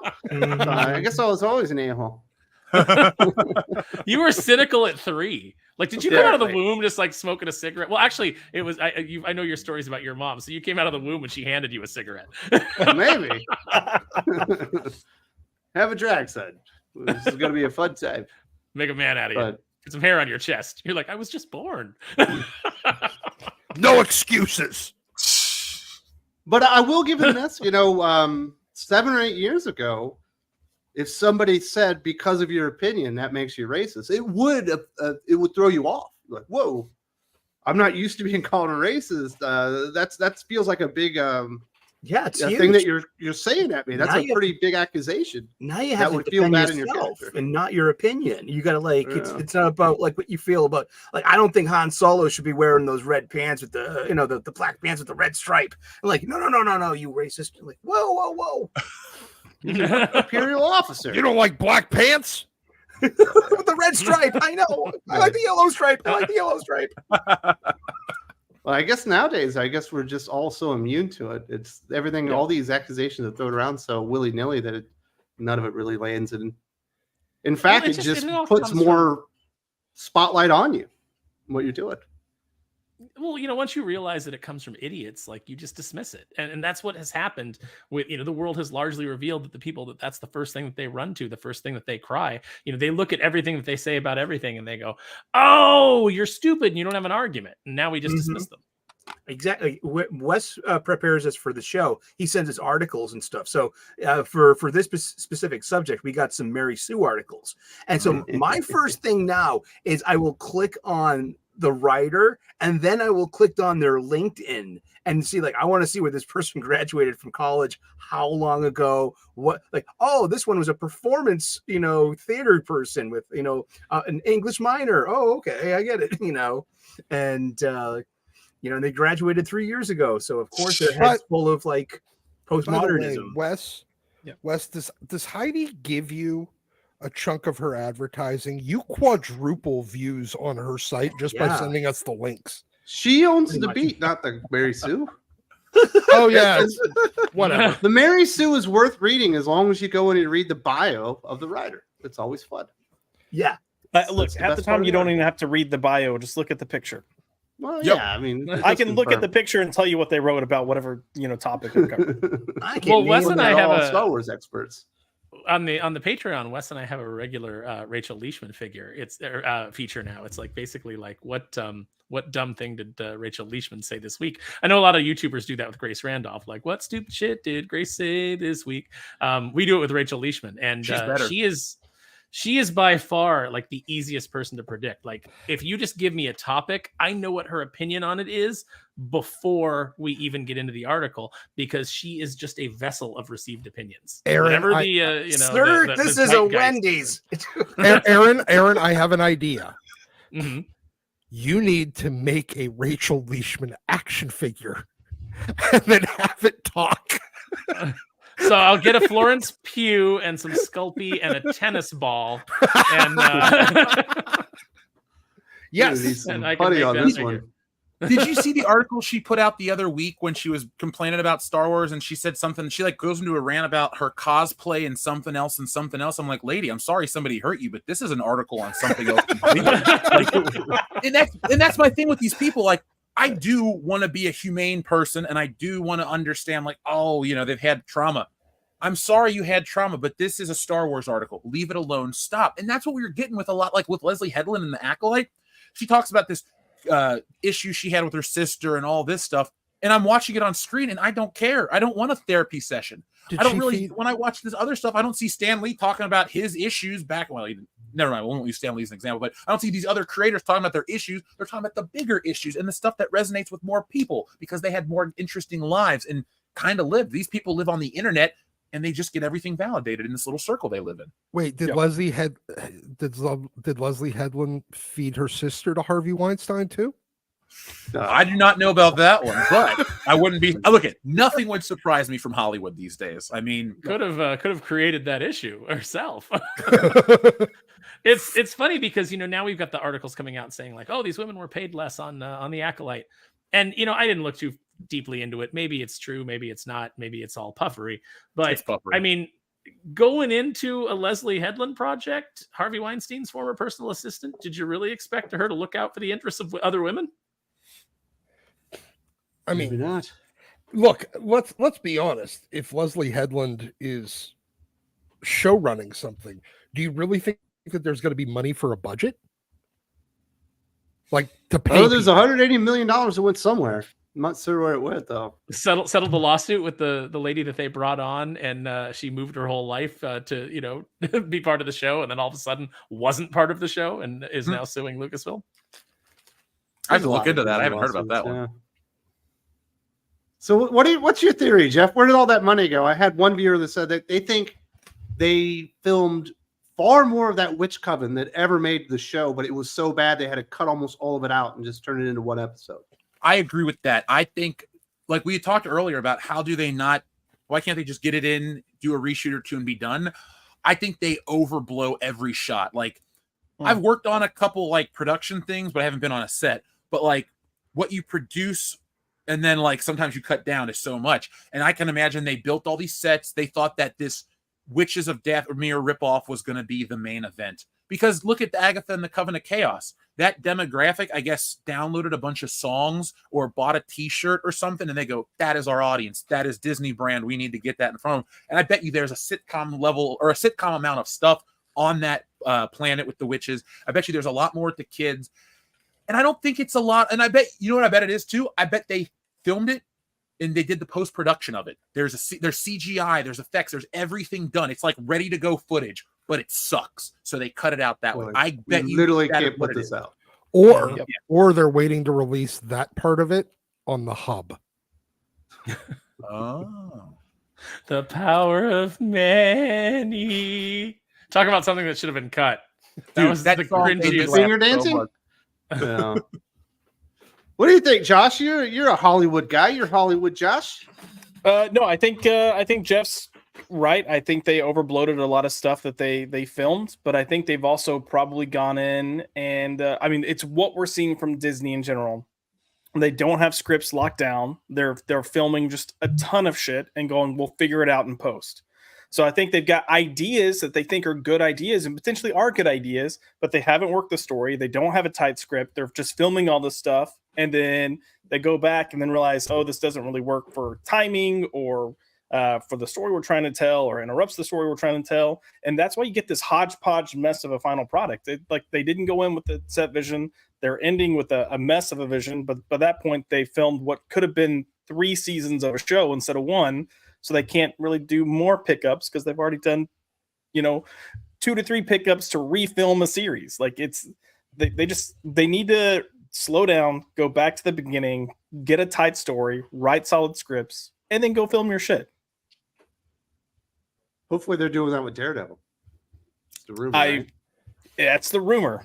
So Oh, don't You suck heard anything Daredevil. good about Daredevil?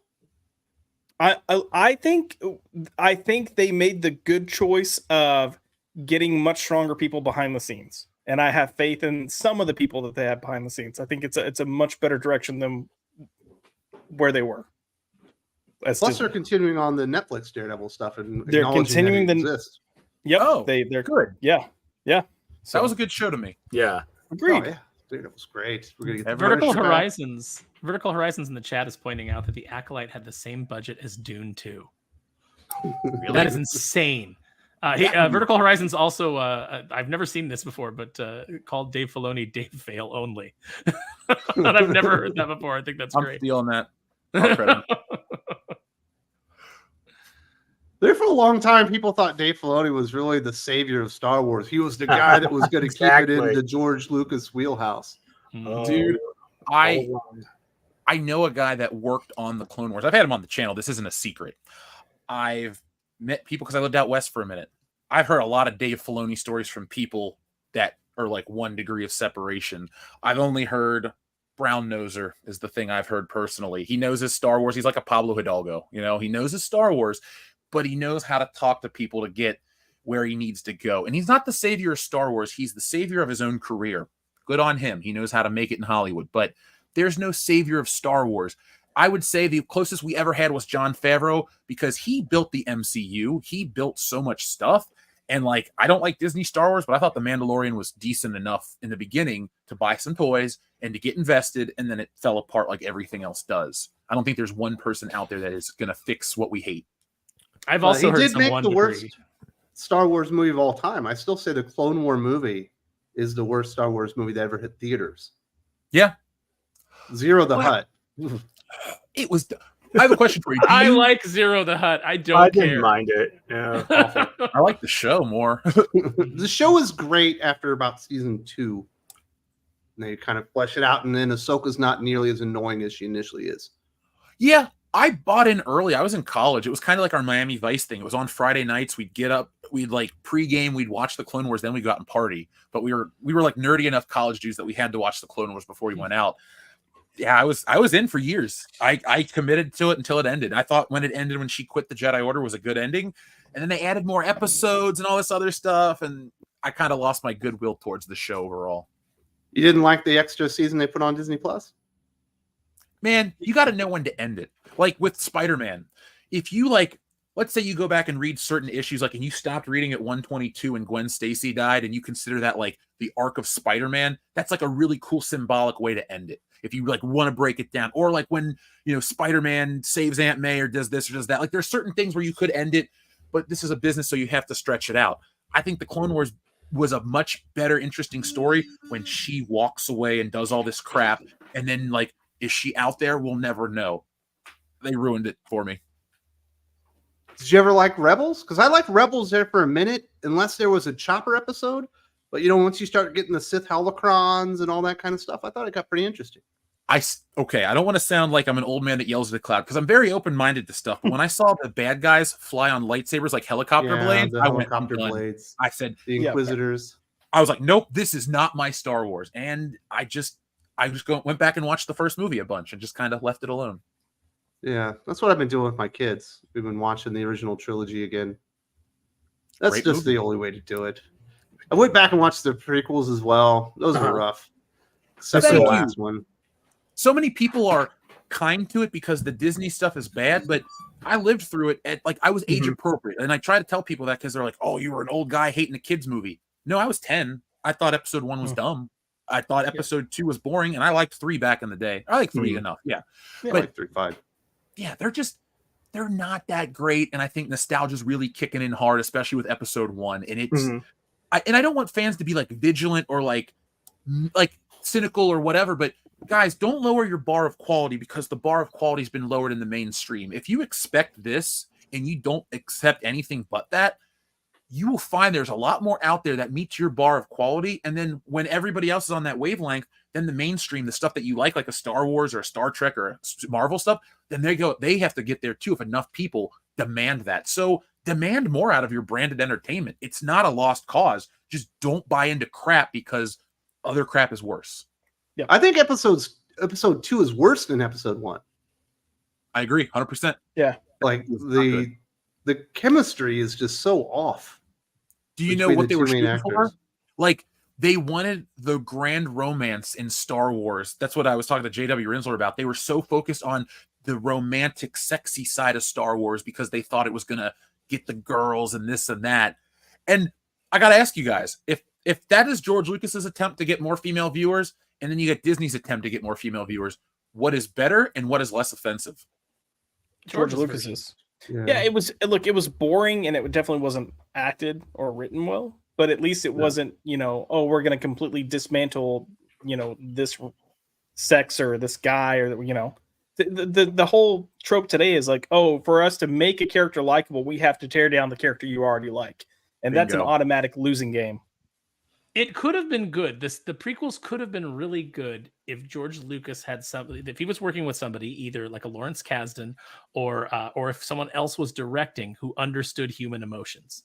George is writing a love story, and I don't think he understands human emotions very well.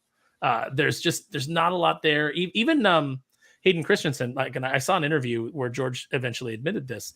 He said that he wanted to take the heat off of Hayden Christensen. He said when he came in, he wanted to play Anakin as very kind of like dark and quiet and brooding and like somebody who had like a lot of stuff like going on under the surface. And George was like, no, he's just like a petulant teenager. He just needs to be like, like just really emotional and just really petulant all the time. Kind of like he does with Anthony Daniels. And Anthony Daniels is like, oh, this would be a good time for C-3PO to have a heroic moment. And he's like, no, he's just always scared. So what I found with episode 2, if you have the Blu-ray or the DVD, as soon as you get to a scene with Padme and Anakin, you hit next, and it goes to the next chapter. It's a perfectly watchable movie. Except when they're by the fire, and Natalie Portman is in that like kind of like leather number. Yeah, you might can watch wanna that check scene. that part out. Yeah. Yeah, As when long as she's like, no, Anakin, we can't. I am a senator, and you're, and he's just like, what? I'm just gonna say, Padme was throwing some mixed signals. Yeah, let's be by the romantic fire, and I'm gonna dress in this sexy number as I tell you, like, there's no way that we can be together. Until you get to the final scene, obviously, where they're in the gladiatorial arena with all the locust guys. Oh God, Geonosis, right? Yeah, I loved those bug guys. I bought so many of those bug guy action figures. And then even on the Clone Wars, when they did the zombie ones where they were infected with like little brain worms or whatever, and they had the zombie versions, I was buying those up. I used to buy so much Star Wars stuff. They've really just lost a cash cow in me. Well, the one thing that I'll be quick because I don't want to keep derailing it. It sucks though because they've pissed off like us that want to buy this stuff perpetually, and now they're making some decent things that everybody's ignoring. Like they did a Jabba's Palace a couple years ago, like not the one on HasLab, but like an actual one in the store, like in 2019. Some of the little figures, like the face sculpts, they're using the 3D print or the face print technology on like Han and Luke. And I'm like, wow, this looks like Harrison Ford. This is great. But that love that I used to have of like, oh man, now I got to get this and do that. That's gone. So I just am like, I'm looking at something that is technically wonderful. And I've lost any connection to it. we go through that every single week on the Geek Fix when we go through the toy thing. We're like, this looks amazing, Aaron. And he's like, I just can't do it, man. I'm out. Like, come on. I take a pull from my flask. It's most Isley perfectly sculpted down to 1/10 scale. Like you could play with this. Nah, I'm done. I'm skipping it on principle. Let's hear from the people. We've got HH, the guys at Sigma Comics. Shout out to the Think Critical team from the American Library Association Convention in San Diego. Support Think Critical now and always. Volume 4 manga successfully funded. Congratulations on the Kickstarter funding. That's good. Man, news. can you imagine HH like selling Here Comes the Calico to freaking librarians? He's a handsome dude. I bet they're falling for it.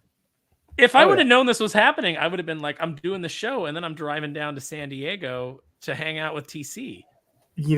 I think Here Comes Calico. I've read it. I've read 6 of the 8 of them, and it's like you can have a place for activism in comic books. It's just got to be like upfront and what it's all about. Calico is all about animal rights activism and taking care of those who abuse animals. It's like the Punisher, but like with that skew to it. And it's like, if the Punisher didn't have a conscience and decided just to murder Well, I mean, like that level of violence. That's what you I mean? did It's for very kicking much- my dog, asshole. Exactly. If you thought John Wick didn't go far enough, Calico's the book. Calico did nothing Congratulates wrong, man. HH. I'm so happy for Yeah. you guys. Calb says speculation. It's clear Kathleen Kennedy has a very bigoted worldview of normal people, and she has no self-esteem and only wants to control people. Wow. Maybe. Word stories. I don't know her that well. I assume Steven Spielberg and George Lucas must have found her delightful. They kept her around for like 30 years, right? It's really easy as long as you keep getting the coffee orders right. Yeah. Mhm. So I have a theory about this. Like there, and when you go in business, there's always employees, like especially when you go into like corporate hierarchies that are like that director level. Like you've got, your managers, directors, vice presidents, all that. You've got those employees that are like the director levels. And inside your department, you're like, they're awesome. They get the job done. Like, I don't know what they do. Everyone outside is like, this fucking bitch. Like, God, I hate The working with worst her. person But ever. they Yes. get the job done. I have to wonder if that was Kathleen Kennedy to a degree, but then they're never the right person to then take those, VP or C-suite positions because they don't have the They're not diplomacy to leaders. do it. Yes. You hit the And nail on the head. Yeah. Oh, it's because I've lived that world. What would you But, say, like I- the famous Jurassic Park story? There's a big storm coming in and all this Mhm. crap, and she's like getting people off the island, and she's got these like stories of her doing like behind the scenes stuff. But lady, you shouldn't touch creative. You can't do it. Mhm. Yeah. Yeah. Competent manager, terrible leader. Yeah. Well said. Caleb says, if you say no, disagree, or wrong think, she sends the mob of cyber bullies to wrong thinkers like Gina and the psych option on YouTube. I don't know. Let's Did you ever hope, experience that, Jeff? Do you think that Disney were sending people after you specifically? If they were, thanks, because it's just views and it helps us grow. I It's the Streisand really- effect. Yeah, I don't really care if people come at us and we hate your views on Star Wars, because we have about almost 200,000 people that watch, and they kind of have the same Exactly. opinion about this. And other channels are big and continue to grow. It's kind of like we're kind of the voice of what people think, but Disney doesn't want you to think that way because it doesn't help them make money. So they try to shut you down on every level. Yeah, well, I appreciate the publicity. Next up, Caleb says the only thing good about Soul was Maul with Sam Witwer's voice. I would love Sam Witwer. Did you ever watch Collider back in the day when it was still good? The website, like the Collider, like the YouTube channel. when they had their I've schmoes and seen all that stuff stuff? from it and stuff. They had like a schmodown between Sam Witwer and Freddie Prinze Jr. on who knew more about Star Wars. And Sam Witwer literally answered every single question, and Freddie Prinze Jr. not so much. So there's interviews and stuff out there about when Sam Witwer was doing the various animated shows, because he's played the voice of multiple characters, where he was correcting them on the story. Correcting And how Filoni. Yes, and was actually had enough clout that they would go back and change it. And it's one of those things like this is the guy that you want to have and hire as like an associate producer or a consulting producer to be like, hey, read the script, make sure it makes sense with the lore. But our companies don't value these positions. There used to be positions like this within companies. DC had a position like this. Marvel had a position like this. They eliminated it. That's why you get such a mess of the lore now. Like you don't have anyone that's there to protect it. They don't care. Oh, you've got Pablo Hidalgo. Come on. That guy's great. I Aw. can just tell you, Sam Witwer knew shit about Star Wars. And I'm not Aaron level Star Wars. I don't know the name of all the ships and stuff like that. I don't know all the planets. This dude knew all that shit and more. I was shocked.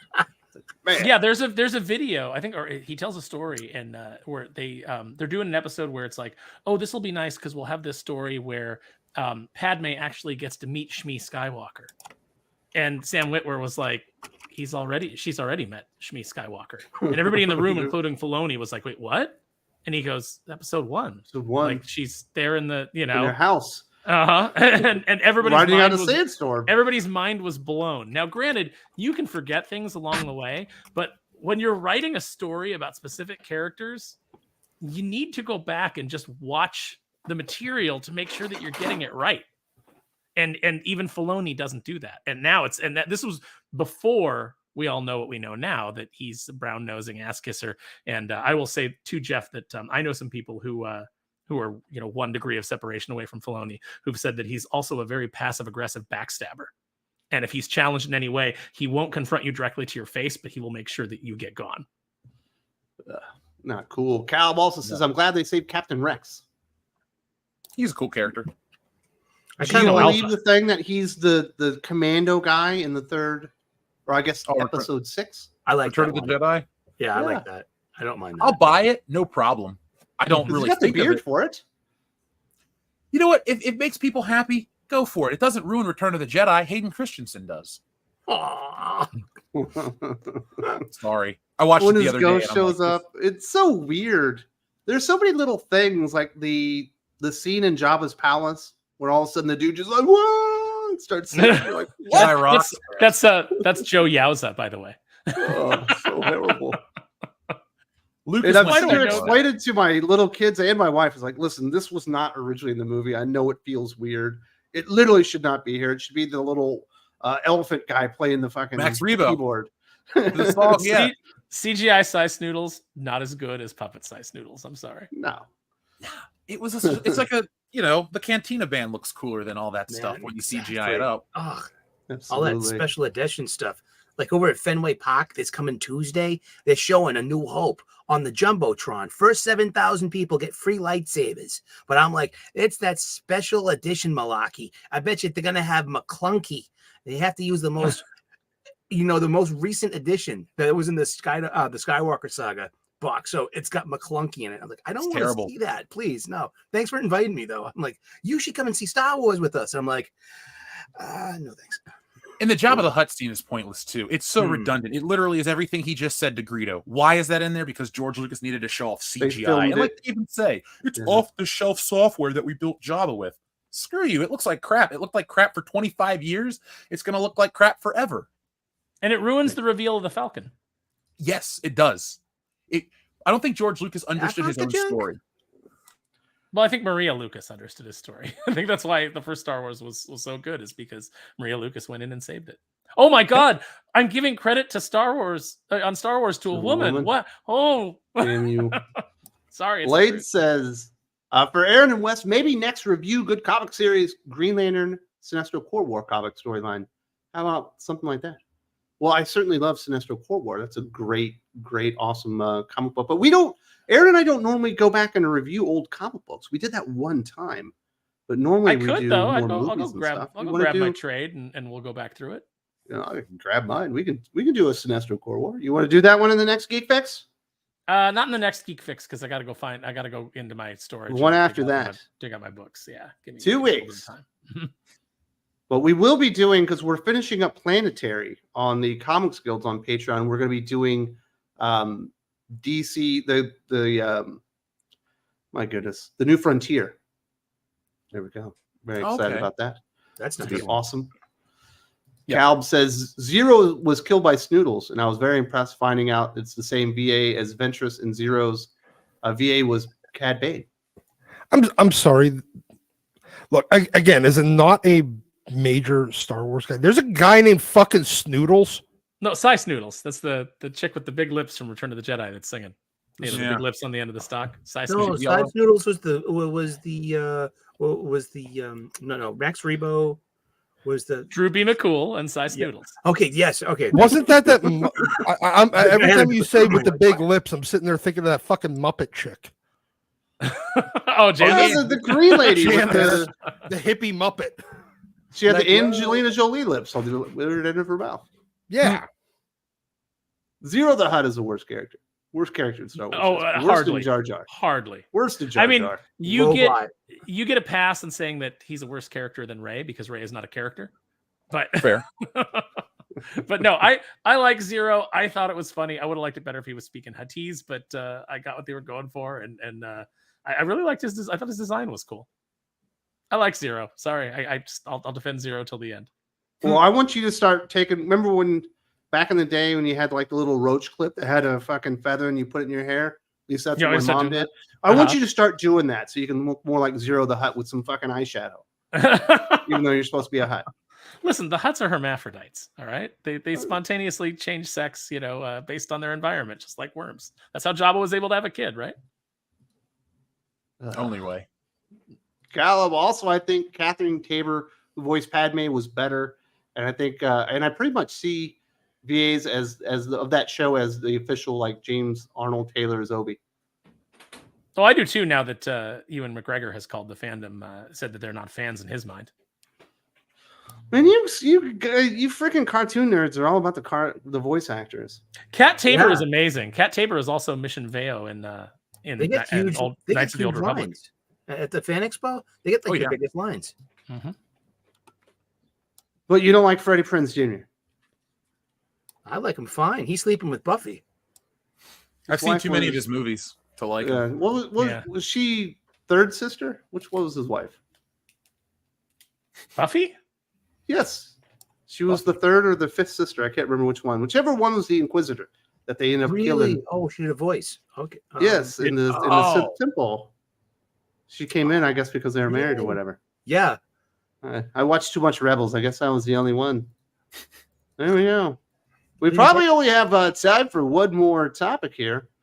Ooh. Doc and I are going to be talking about Joe Kelly on ASM. So we'll do an entire video on that. Just Doc and I, and you know he's going to roll on that one. So I guess we'll hit the DC Absolute Universe. I know, Josh, you were super excited. You were going to get Scott Snyder on Absolute Batman, Jason Aaron on Superman. It was supposed to be Al Ewing on Wonder Woman. Now we're getting Kelly Thompson, according to rumors. Are you excited for that? Yeah, it looks like Kelly Thompson's on Wonder. No, I'm not excited. We've talked about this before. It's just like, it's almost kind of like they're taking like, hey, you know, some of these ideas that we had in the New 52, we're going to bring them back and we're going to make it a different universe that's not in continuity, but it kind of is in continuity. It might be in continuity. We'll see. We're just going to play it by ear. And it's more of this, like, if everything matters, then nothing matters. And then I don't know. It just seems like a mess out of the gates, and I'm not looking forward to it, but Are you looking forward to it, Jeff, now that you know the something akin to the New 52 is returning? I gotta see.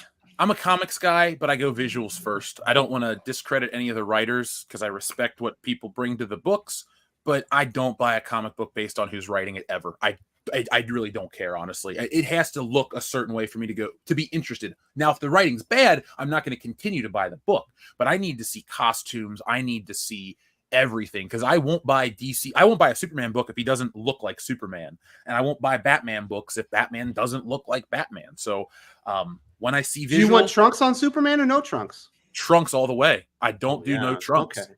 Like I got my Batman Hush figure. I even bought all the Action Comics 1000, even though I'm not like buying a ton of DC. They're like, hey, his trunks are back. Hey, there's my money. Like, he has, and it's an artistic choice. I think it breaks up the body, all that stuff, but that is my hard line. If it looks right, I'll be there. And if it sucks, then I'll stop reading after 3 issues. Unfortunately, we haven't heard any of the artists. I assume that they're going to put somebody big on Batman at least. Have you heard any rumors on the artist, Josh? I have not yet. So I think right now, well, it's not even I think. I know right now DC is having a panic attack trying to keep some of their artists, because a certain publisher is poaching people right now. Really? You say it's a certain machine is a certain ghostly machine is like scooping people up right and left. Exactly. Good for them. I mean, now would be a great time for Jim Lee to make a comeback. Well, get it. Seriously.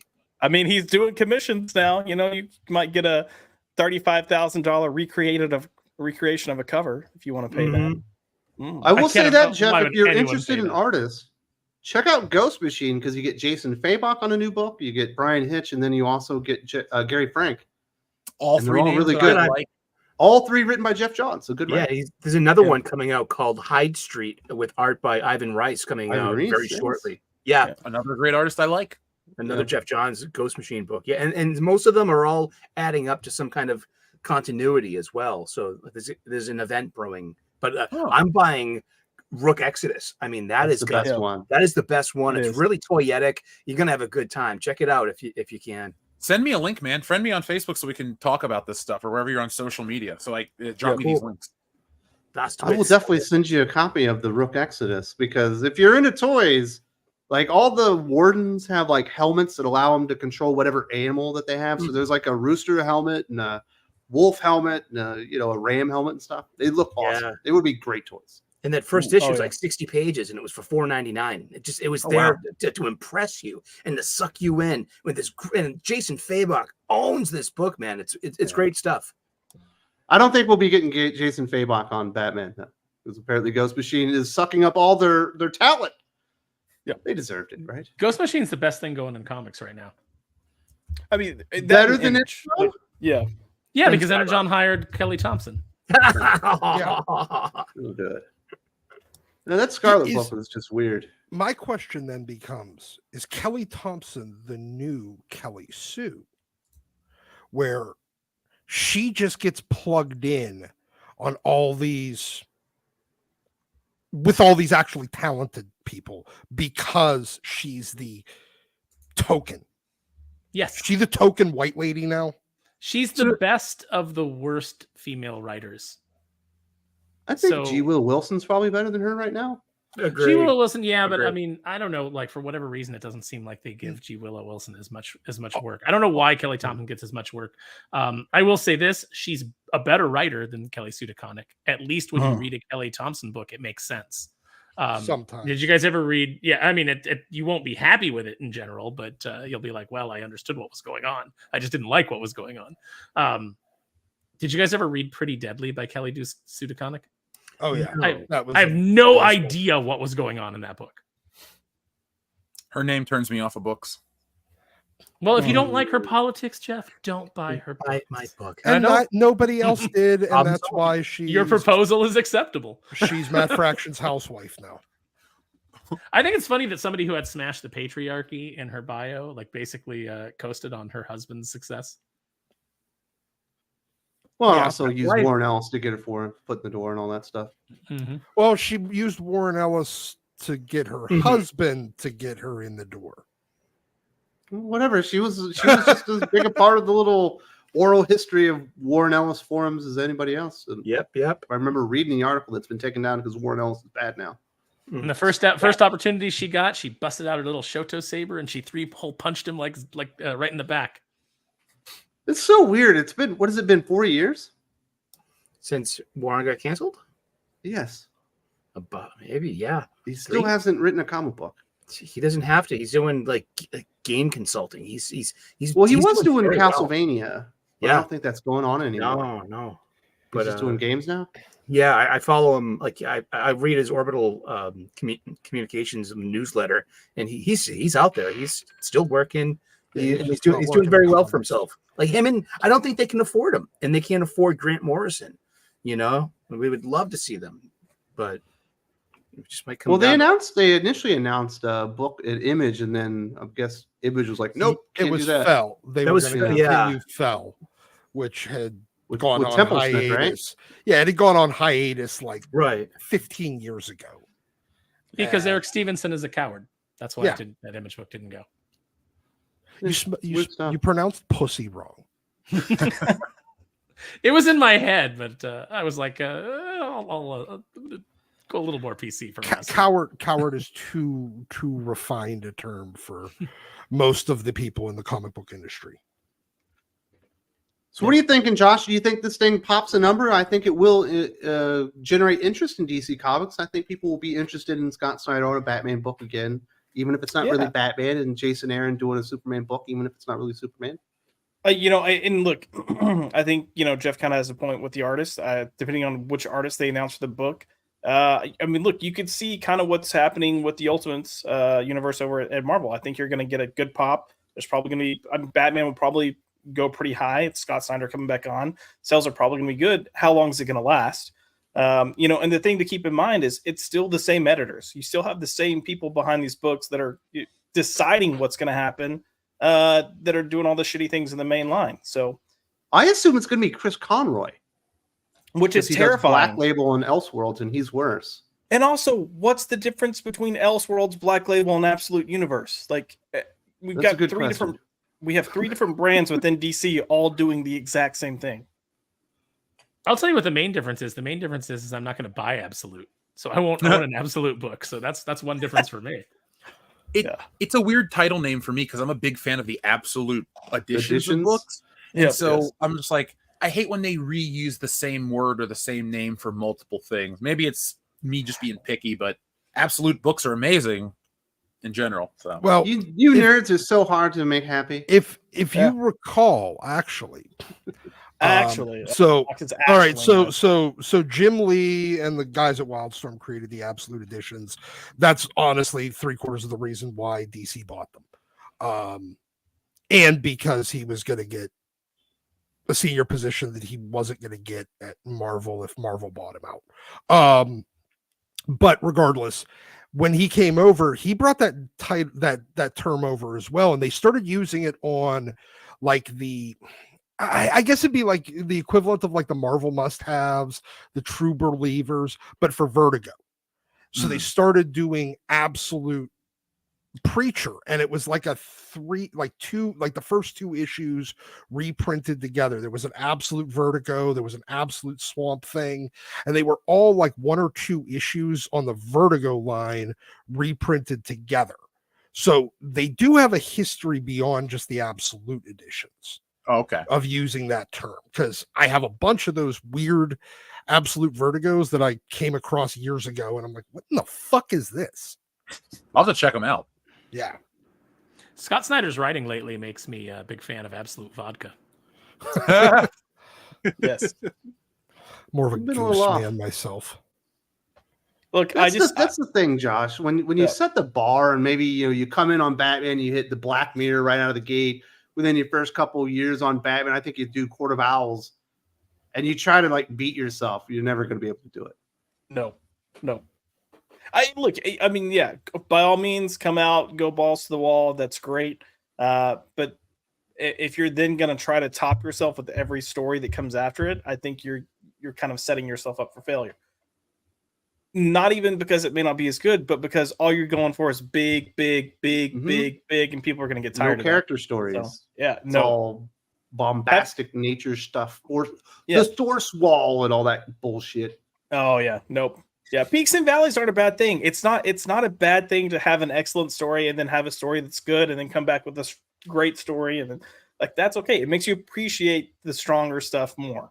So, Well, also when you go really big, the reason you should go big not only is to do things that are awesome that look cool, but they should alter the character a bit, and then you go to more character-defined stories to kind of show how it's mapped out and what's changed about them. What's the new thing they have to overcome?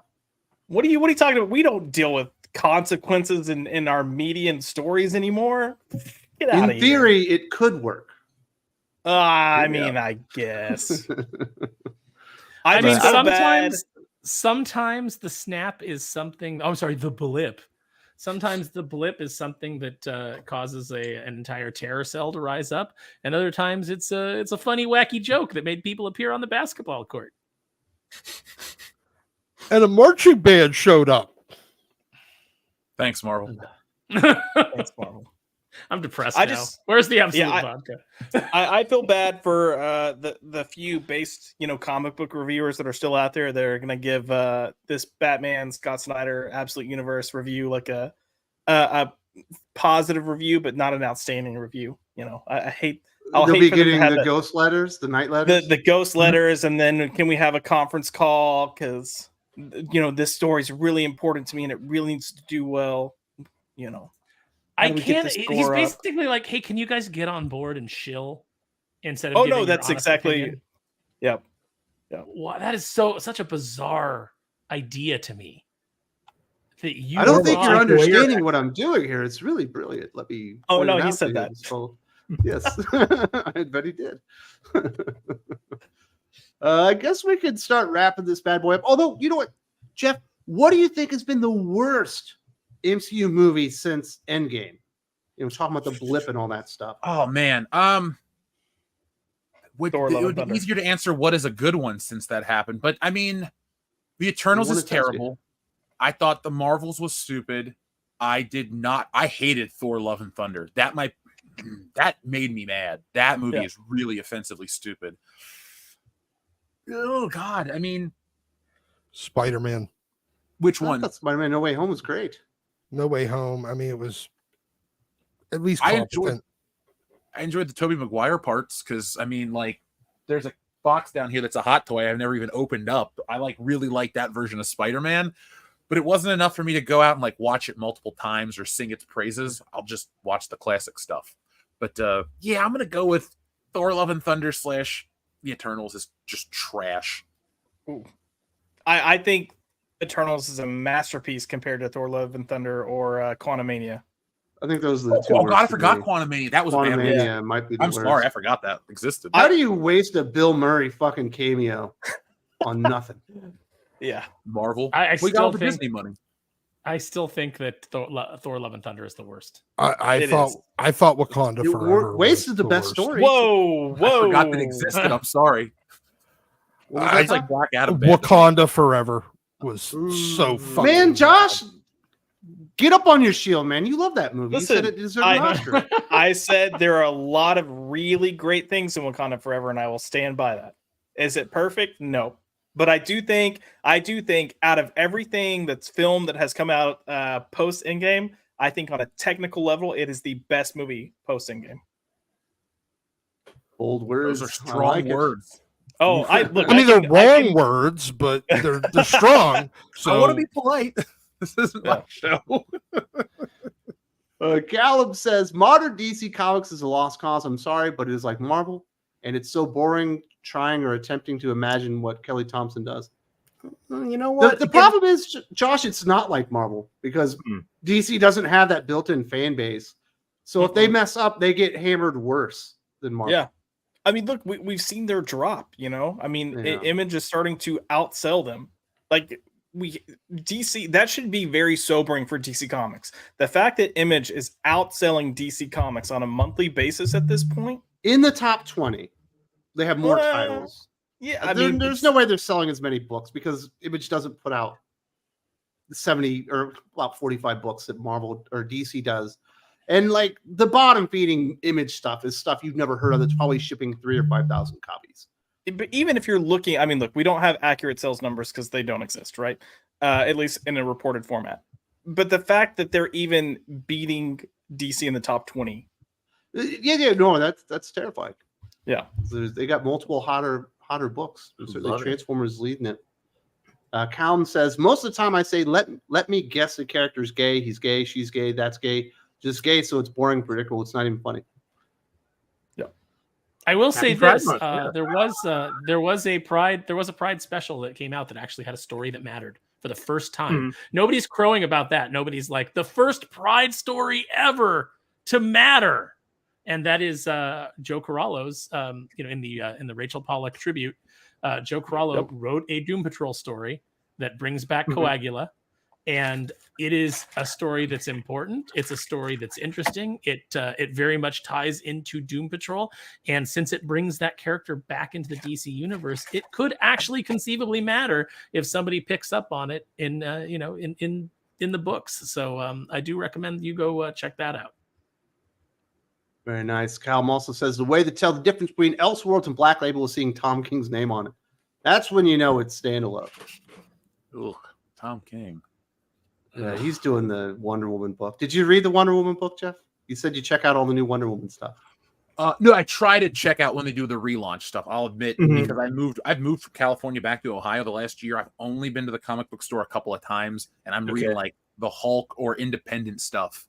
You know, I bought the G.I. Joe stuff. There was a G.I. Joe like in a Duke and a Cobra Commander book because the artwork kind of reminded me of Jack Kirby, like the way the fingers were a little squared off and stuff. And I went, okay, I'm gonna give it a shot. Plus, one of my YouTube buddies is big into G.I. Joe, and he makes me want to like it, so I try to consume it.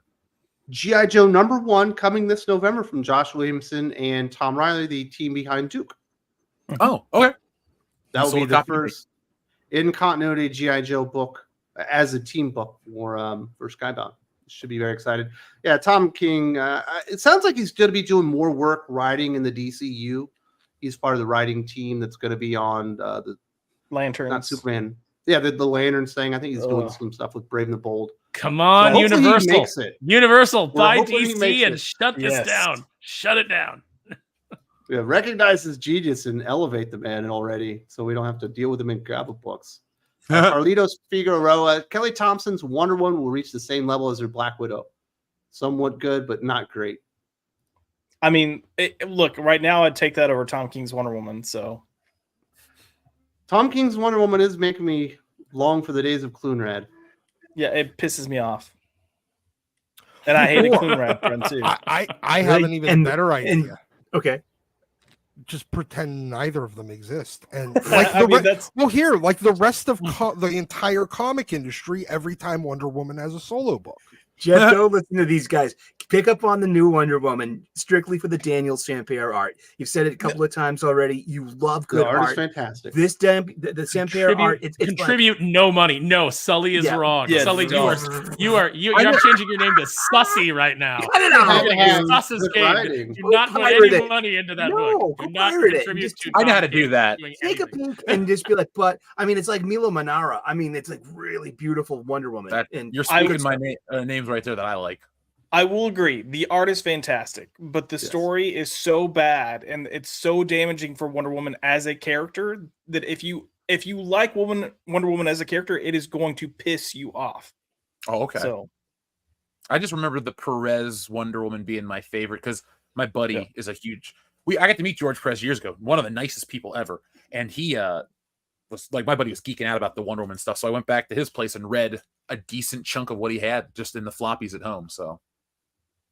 Very They nice. always pair Tom King with a great artist, and Sully, that's how he is allowed to continue to invest the comic book industry, is because people look at the people like Sully for giving the writing because the art is good. Come on. It's got Clay Man on it. The Penguin is pretty good. All right. I don't even like Tom King. This is odd for me to be positive about Tom King. Come on. You're not, though. You're positive about Sampere. You're not positive about Tom King. That's how Tom King gets you. Yes. Falling for his honeypot trap. The art. Tommy reviews. Hail, Comics Aficionados. Recently got Untold Tales of Spider-Man by Kurt Busiek, having all 5 ASM Omnis by Lee. I'm 1/4 done so far, and it's a great companion book. I've read every book that you've talked about on screen there, Tommy. So what do you think? Is Untold Tales of Spider-Man worth a gander? Yeah, I will stand by Spider-Man in general is worth a gander up until 2013, 2014 when they turn him into Tony Stark and something else. There's a lot of quality for decades. That's why I get so angry about when Spider-Man gets ruined, because just pull You're from not a fan of Dan Slott. Dude, he is the kryptonite of Spider-Man. If I could go back in time and undo one Spider-Man creator, it would be Dan Slott, because the thing that sucks is like it sticks. Like I don't like Spider-Gwen and Miles Morales and these other side characters. Spider-Man's a loner. I don't like any of this. Spider-Verse was crap. I bought it and I regret it. So all you the haven't spiders read, need to die. I agree. So you haven't read any of the Zeb Wells run, I'm taking it? I haven't paid for any of the Zeb Wells run. I have a website that I go to. Okay, so like I said earlier at the show, I'm more into comics and stuff than people think, and I'm into comics more than I am toys and Star Wars. I just don't go out to the store and buy this stuff because they're screwing with my characters, and I've moved into buying like bigger editions of classic books. Yep. But I've read the Zeb Wells stuff, the whole time thing, and like John Romita Jr. came back, and he's one of my favorite artists. So like, oh man, he's drawing it. I'll read it, but I ain't paying money for it because, sorry, John. The 3 cents you might have gotten a royalty, I'll buy a commission from you and pay thousands of dollars. I think we'll be even then. Tommy reviews. I'm sorry. Calvin says Thor 4 was Sesame Street trying to be a superhero movie, and Gore, what a waste. And you know how I felt about She-Hulk. Yeah. That Hercules in friggin' Thor: Love and Thunder was just the drizzling shits. And what's crazy is they filmed scenes with him acting normal. Did they? That's the way that they should have went. Because they had a great actor. Zeus. Yeah, Zeus. I'm sorry, not Hercules. Zeus. But there was a once upon a time. It was like one of my favorite actors, but that was rough. I think we can look at Phase 4 because I think that's where we're at. Phase 4. Do we have to? We're in Phase 5 now, but yeah. Okay. Well, regardless, if you look at phases 1 through Endgame, whatever the fuck that is, 3. Can you think of? You could probably name every single movie off the top of your head. Mm-hmm. Mm-hmm. You realize how many movies and TV shows of Phase 4, 5, fucking whatever it is now, that we just forget exist. Yep. I forget a lot of them.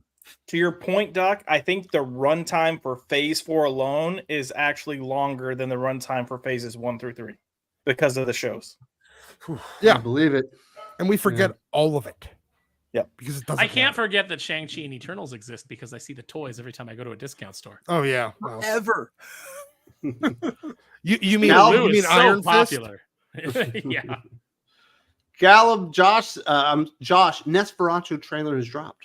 Yeah, I'm super excited for that. Can't wait. Probably going to be my favorite movie of the year. Like, just bring it on. Is this going to be in so the good. Universal Monsters universe with the Tom Cruise mummy? No, they've kind of abandoned that. But I think Universal's going to try to do a comeback with that based on. So what's Nosferatu? This is the first I'm hearing about it. Ooh, It's Roger Eggers. What the hell's his name?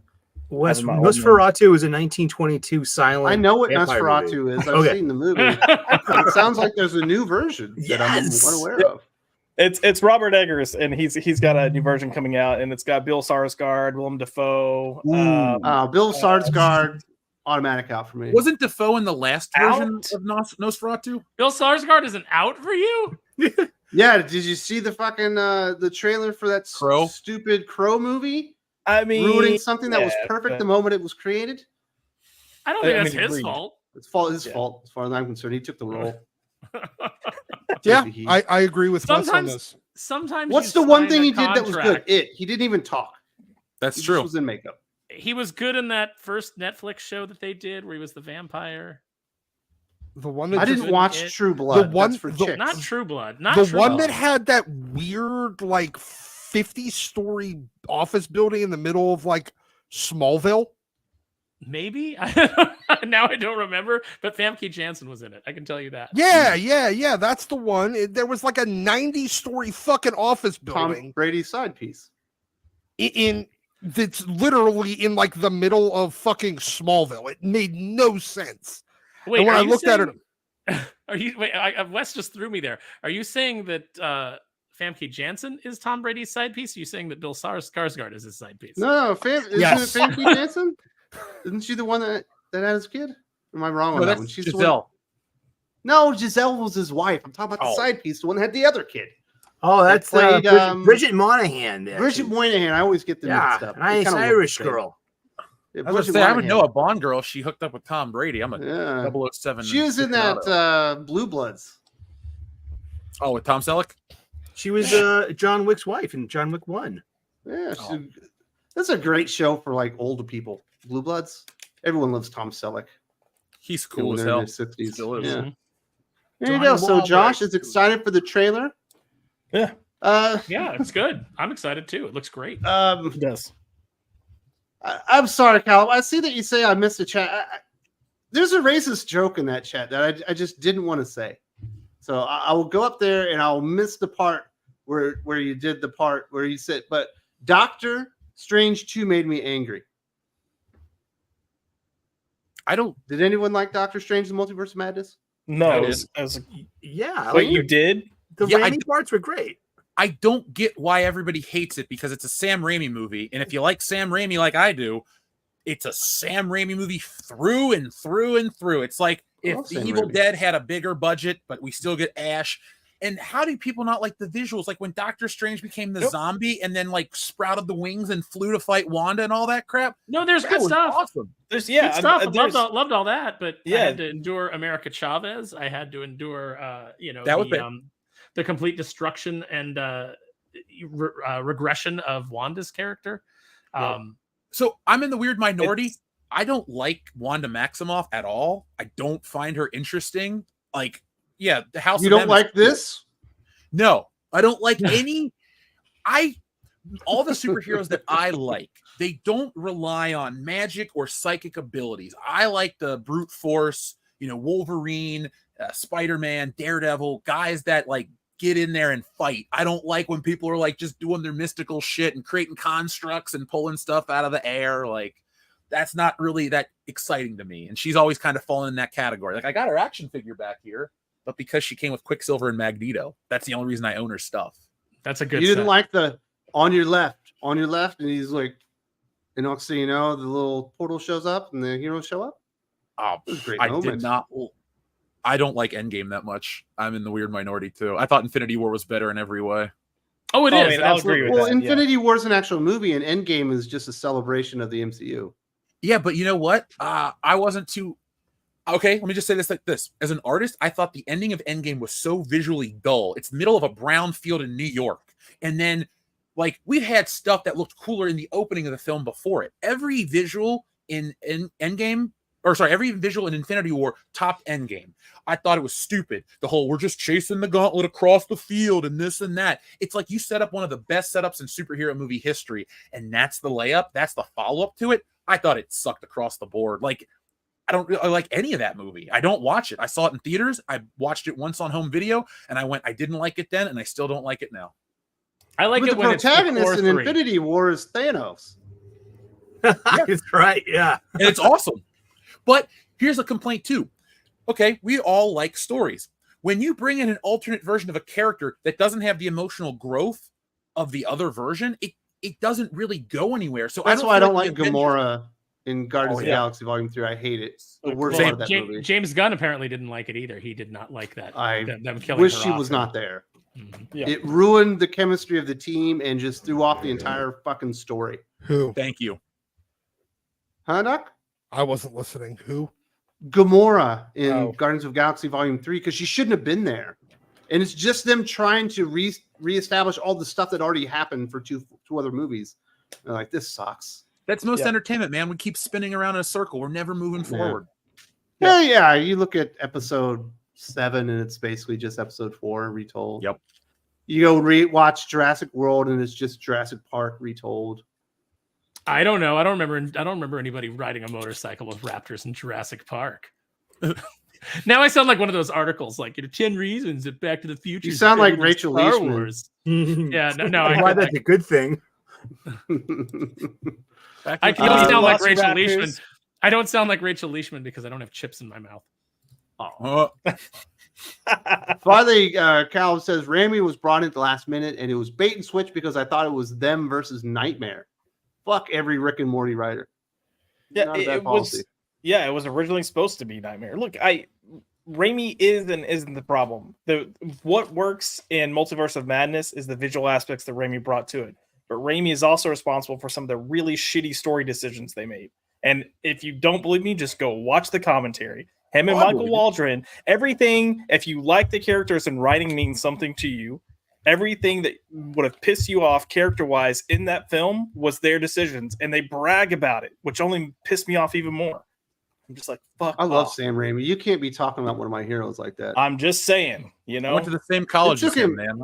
8 years to film Evil Dead on a shoestring budget. It's a Yeah. classic. I love Evil Dead. That sounds like a him problem, not a me problem. What's better, Evil Dead or Evil Dead 2? Ooh. Absolutely. 2 Yes, is I the got best blend of horror and comedy I've ever seen in my life. Yeah. That part when the deer head starts talking and Ash starts doing that up and down like laugh thing, it kills me every time, man. That movie's hilarious. And the hand that he has to cut off and it's flipping him off and stuff. Yeah. It gets caught in the mousetrap. Fantastic. I even love Army Great of Darkness, and that is a Same. very flawed movie. I love It's Army of got- Darkness. It's a got great some trilogy. great moment. But that's a I- straight comedy. It went from straight horror to horror comedy to comedy. Am I misremembering this? Did I hallucinate this, or is there like a gay skeleton in Army of Darkness? Isn't there a skeleton that's like runs up like right into the camera and is like, "We've got to get out of here!" Like all like, "Oh." I think Maybe. so. Yeah, And then it explodes, right? yeah. Oh man. Wow. We could It certainly could have do a just been a movie female talk. skeleton. But I guess we should get to some comic book recommendations and end this bad boy. I do want to say thank you very much to Jeff for joining us today. Obviously, World Class Bullshitters Thank you speaks for for having me. itself. Had a huge audience. Is there anything people should be looking out for? You got an awesome interview. You got some place that you went through and recorded some toys. I think you Wokebusters, guys should check out Wokebusters. So it is not my first comic. My first comic was Stealing Solo, which is a Star Wars parody where we kidnap Harrison Ford and remake the movie of The Force Awakens in our basement. and it was a big hit, and people still like that book. They still find it. They're still buying it all the time.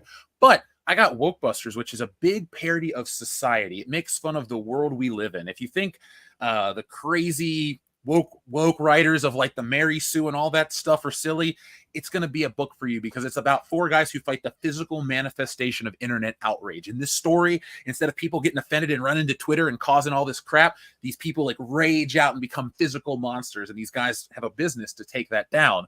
But then you find out it's a little more nefarious about the rage monsters, how it's kind of controlled by a secret shadow thing. But it's a big fun book. It's 100 pages long. I wrote it, I drew it. I love comics. That is my passion, and I had so much fun making it, and I got more stuff on the way. So just check out Jeff Hicks in general, because I'm bringing interesting stuff to the mainstream all the time. So how many months of blood, sweat, and tears did you put in that book? Is that a couple of years? 3 years. 3 Nice. years. Very nice. Life was crazy, but I never stopped. I kept moving forward. I got through everything, and I'm my own harshest critic. Seriously, like I will look at something that people go, "Oh, you did a great job," and I'll go, "Oh, maybe the hair should have swept slightly this way." Like I'm my own harshest critic, but I'm very proud of the work I put in, and I think Wokebusters reflects a lot of like, it's a cartoon of society, and so I'm very proud of the work I did, and I would do it again. It's not about the effort; it was just about the journey, and I had so much like joy with it, man, especially when you get the pages back from the colorist, and I'll act out the script for people and the jokes land. I don't know, man, it's a great feeling. Aaron knows what's up, other people know what's up, to see your work out there, and I can't wait for more people to get their hands on this specific one, because this is the one that I think is going to reach or resonate with a lot of people. Very nice. Really appreciate that recommendation. Really appreciate you coming up here. Obviously, we were talking comic books. We were also hitting a lot on Star Wars and just having a good time geeking out a little bit. Thanks for having me, man. Like, I'm always up early on Saturdays anyway. I was like, ooh, this is going to be fun. Like, comics are my jam. None of my friends are into it. I'm an island over here, Well, I feel terrible. I probably shouldn't put the Star Wars topic in there. It derailed us. We could have been talking comic books for another hour and 15 minutes. Next time we will. Yeah, next time we will. Who else we got here? We got Aaron Sparrow, got Neil Before Doomface. Everyone's been seeing all the teasers and everything. It sounds like you've got information coming up in the not too distant future. You want to break any of that now, or you just want to give recommendations? Well, we just I do have some recommendations for this week, but as far as Neil Before Doomface goes, I will have a new page from Renzo in Sunday, so I'll be showing off the inks for that. I've got colors coming in on various covers. It's all starting to come together. I'm going to probably have letters from Bill Williams today on another page. That what I really want to do with this campaign is I want to have some of the pages fully lettered for the campaign, so that people really get kind of an idea of what they're getting as far as tone, as far as comedy, as far as drama. I really want people to have an idea of what this book is. So it's like Jeff said, when you start seeing all of that come in, all this stuff that you've spent all this time building the foundation for, and it's becoming real, and all those final pages are coming in, and you're making all these little adjustments and changes, and there's no feeling like it. Like, I cannot describe it. The only feeling that even comes close is when it's finally in people's hands and you're hearing their reaction. But it's just such an amazing journey. So yeah, follow me on Instagram. That's where I put up pages and things like that, and I get to attach music to it over there. It's kind of fun. Just Aaron Sparrow on Instagram. I also throw this stuff up on Twitter. You can sign up at neilbeforedoomface@gmail.com. You will get updates, and you will get chances at exclusive perks when we launch the campaign. A lot of fun stuff going on. But my comic recommendations for this week is I am going to recommend Sacrificers 9 is out. So that will be absolutely fantastic, I'm sure. I have not picked it up yet, but I've been enjoying the series so far, so I'm going to give it a pre-recommend. I have read G.I. Joe American Hero 307. Absolutely fantastic. Love it. And I'm going to recommend Feral Number 4 by Tony Fleece and Trish Forstner. That book is amazing, and I don't think it's getting enough attention. Agreed. Sparrow, do you know what my reaction is going to be to Neil Before Doomface? What's it going to be? What a fucking jip. This is supposed to be Star Wars. This isn't Star Wars. I mean, there might be some Star Wars jokes in there. Oh. My uncle's going to be like, come on, man. There's definitely be getting in the movie. There's definitely at least one shot at Kathleen Kennedy, and there's definitely a shot at Ryan Johnson. Deservedly so. Nice. Josh, welcome back. I know you've been out for a few Thank you, weeks. You did the Dallas Fan Expo. You've been working and everything. Glad to have you back. Are you recommending any new comic books, or do you have anything coming up on pop by culture that people need to know about? Yes to both. So my recommendations for this week are going to be Rook Exodus. It's just head and shoulders a fantastic book. Go get it. I will second Sacrificers. I will also second Feral. I think a lot of people aren't checking it out because they're looking at it going like, oh, it's cats and it looks kind of like Disney art, but it's really great storytelling. So you should pick it up. And I'm also going to throw in, there's a story called Grommets that Rick Remender's doing as well. And it's a really fun book. It's not earth shattering. It's not breaking the mold or anything, but it's a nice like 80s nostalgia throwback, but it doesn't feel forced. It feels natural. And it almost kind of feels like it's a little bit of a biography on Remender's part of just like, hey, this is what I was into as a kid. This is what our life was like. And you can't live like this anymore. The most accurate rendition of 1980s Taco Bell I've ever seen in my life. Yeah, I think the logo was perfect. The little sauce packets was right on money. I could taste the mild sauce. I picked that up. I picked that book up because I'm trying to get all the number ones to see, what good books might be out there. And I picked it up thinking I wasn't going to care for it, and it was a nice little surprise. So, did it have the little dog? No, this is pre the little dog. That's 90s. Oh Taco yeah, that's Bell. We're 90s talking, Taco Bell. When 80s Taco Bell looked like a little where it looked like a little back in the day. Yes. Real Taco Bell. Before it gets all neon. Yes. Yeah. Absolutely. No Yoki era Taco Bell. Yeah, no, that's way later. Coming up for the channel though, tonight we have a stream. So we're bringing back the series Only Josh, and it's kind of where we have serious conversations that aren't media related. But we're gonna discuss men's mental health awareness because June is Men's Mental Health Awareness Month. So I've got Max, who's been on Thinking Critical. He's coming on. We have another friend, Roman, who served 30 years in the Navy. And then I have one of my friends that she is a licensed counselor, and she's going to come on, and we're just going to kind of discuss some of the stuff that men face and why, those numbers might be as astronomical as they are. So, I need to tune into that. I need some mental health help. What we are. I need life skills. That's what I say. Next up, we do have Sully, the Sultan himself. Hi. The only man that's marrying comic books and food together in one channel.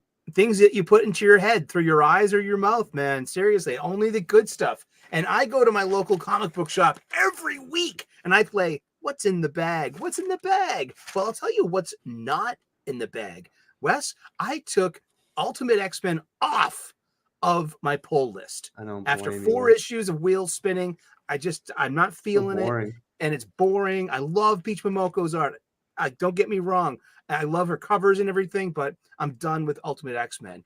What were sold out this week was Rare Flavors number 6 by Ram V and Felipe Andrade on Boom, an amazing comic book.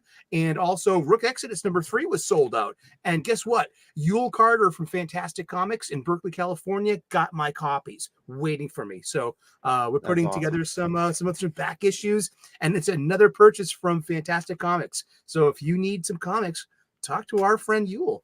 But what's in the bag? What did I get this week? I only got 4 comic books. Start off with the worst. Blood Hunt, Red Band, number 4.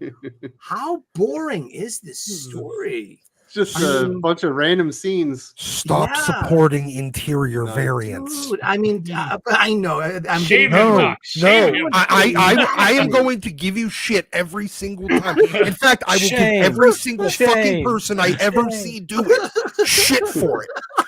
What about Wolverine? You're gonna sit outside his comic shop and start bullying people with their poly bags. But it's boring. Thanks a lot, asshole. I'm ruining the comic book industry. Thanks, I know. It's all my fault, I know. But the Pepe Larraz artwork is amazing, though. And then that's what I'm in for is Pepe Larraz. And just the experience of this. It's got clearly digital colors. It's got all kinds of little fucking layers and stuff put on. They don't even real. I like.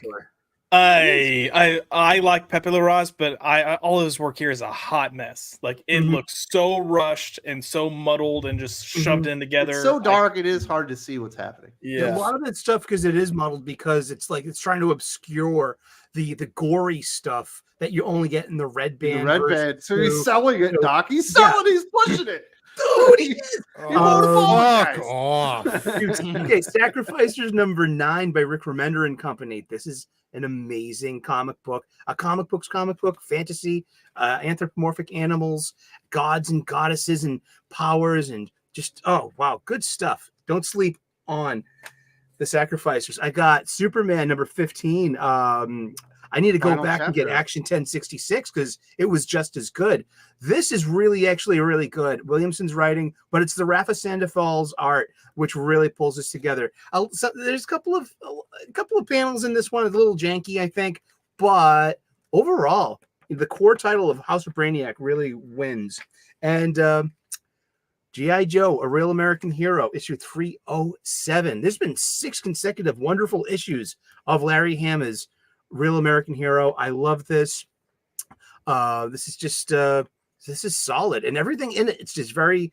It looks like the action figures. It's great. You're not reinventing the wheel. You're just telling simple GI Joe stories, but just it's got a nice edge to it because it's not made for kids.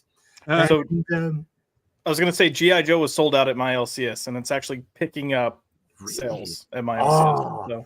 That's good. And you know what? I'm a sucker for Baroness, and I love Baroness on any cover. And see, like, I'm a bald guy, so I'm willing to, cosplay, Paint yourself silver and act like you're paint Destro. myself silver and talk like Destro. If I, Destro seeks Baroness, I'll talk like Destro all day. Sully took his hat off in the when we went off the air I know. last week, and I had no idea that Sully was bald, and I was just like, oh. Wow, what another one. But thank you so much, Wes, and thank you, Jeff, for coming on, man. It's been great hanging out with you, man. I love talking about action figures and Star Wars and comic books. And he man. handed you a coffee. Thanks for earlier. having me. Yeah, that was awesome. Through the internet. Through the internet. Power of The technology. magic. We'll have to talk All right, again. Doc. Man. We haven't seen you in like A month. 4 weeks. Yeah. Yeah, it's been almost a month. I have muted not yourself. been on. Yeah, I hit the wrong fucking button. So we're gonna go with nothing new because I don't buy new comics because they suck. Instead, we're gonna go with something old. Chuck Dixon, Doug Mankey, Team Zero. This was a great. If you just want to read like a cool, fucking special ops war comic, it was done by Wildstorm. It's in their regular universe. This would have been pre them being Team 7 even, because this happens during, I think, World War II.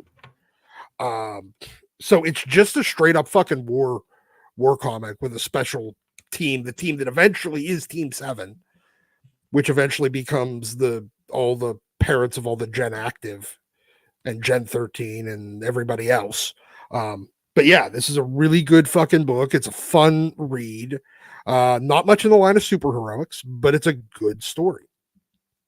Then I found this fucking book in a half price books for 50 cents. You lucky ass. Oh man. It's not the greatest condition in the world. Yeah, but- I don't care. But Yeah. but it's a 50 cent, Secret Great Wars find. 8. I mean, I mean, it's like a solid 7.5, and it was 50 cents. I mean, I'm not gonna fucking bitch about it. So, yes, this because I love the black costume. Just Same. love it. Yep. So, then we will go with another half price books find. I found 2 copies of this entire run. One with this is the A cover, the Dave Finch A cover, which I mean, come on, it's real Psylocke. Look at that cake. I know, right? Seriously, look at that. And the other one had the second print that is extremely rare. So I bought both of them and the rest of the whole series. So, but yeah, the Psylocke one, it's a good, fun, just ninja story. It's really good. And then we will go with a little bit more cake. This one is hard to find. This is the X-Men 510 partial sketch J. Scott Campbell variant. It was only available at SDCC and Heroes Con. Oh, I guess 15 years ago. But the load, the shipment of them to one of the two conventions, and I believe it was SDCC, got damaged on the way, so it never made it there. So the Heroes Con are the only versions of it, but it's a gorgeous cover. It's almost impossible to find. And this 9.0 cost me way too goddamn much, but all the defects are pressable. And I might be able to get a 9.6 or a 9.8 and suddenly turn it into a $10,000 fucking comic. Because that's what the 9.8s go for. Just shy of 10. So, wow. Yeah, gorgeous book. I mean, especially for all you J. Scott Campbell fans. So that is my recommendations for this week. Nothing that has been produced in the last 15 years. Very nice, Doc. Good luck with your endeavors. I hope you make 10 G's on that bad boy. All right. Thank you very much to everybody for joining us. I think we had a really fun, lively show today, and a special thank you to Mr. Hicks. Congratulations on the book and all that good stuff, and definitely hope to have you on again real soon. Oh, would love to. Bye.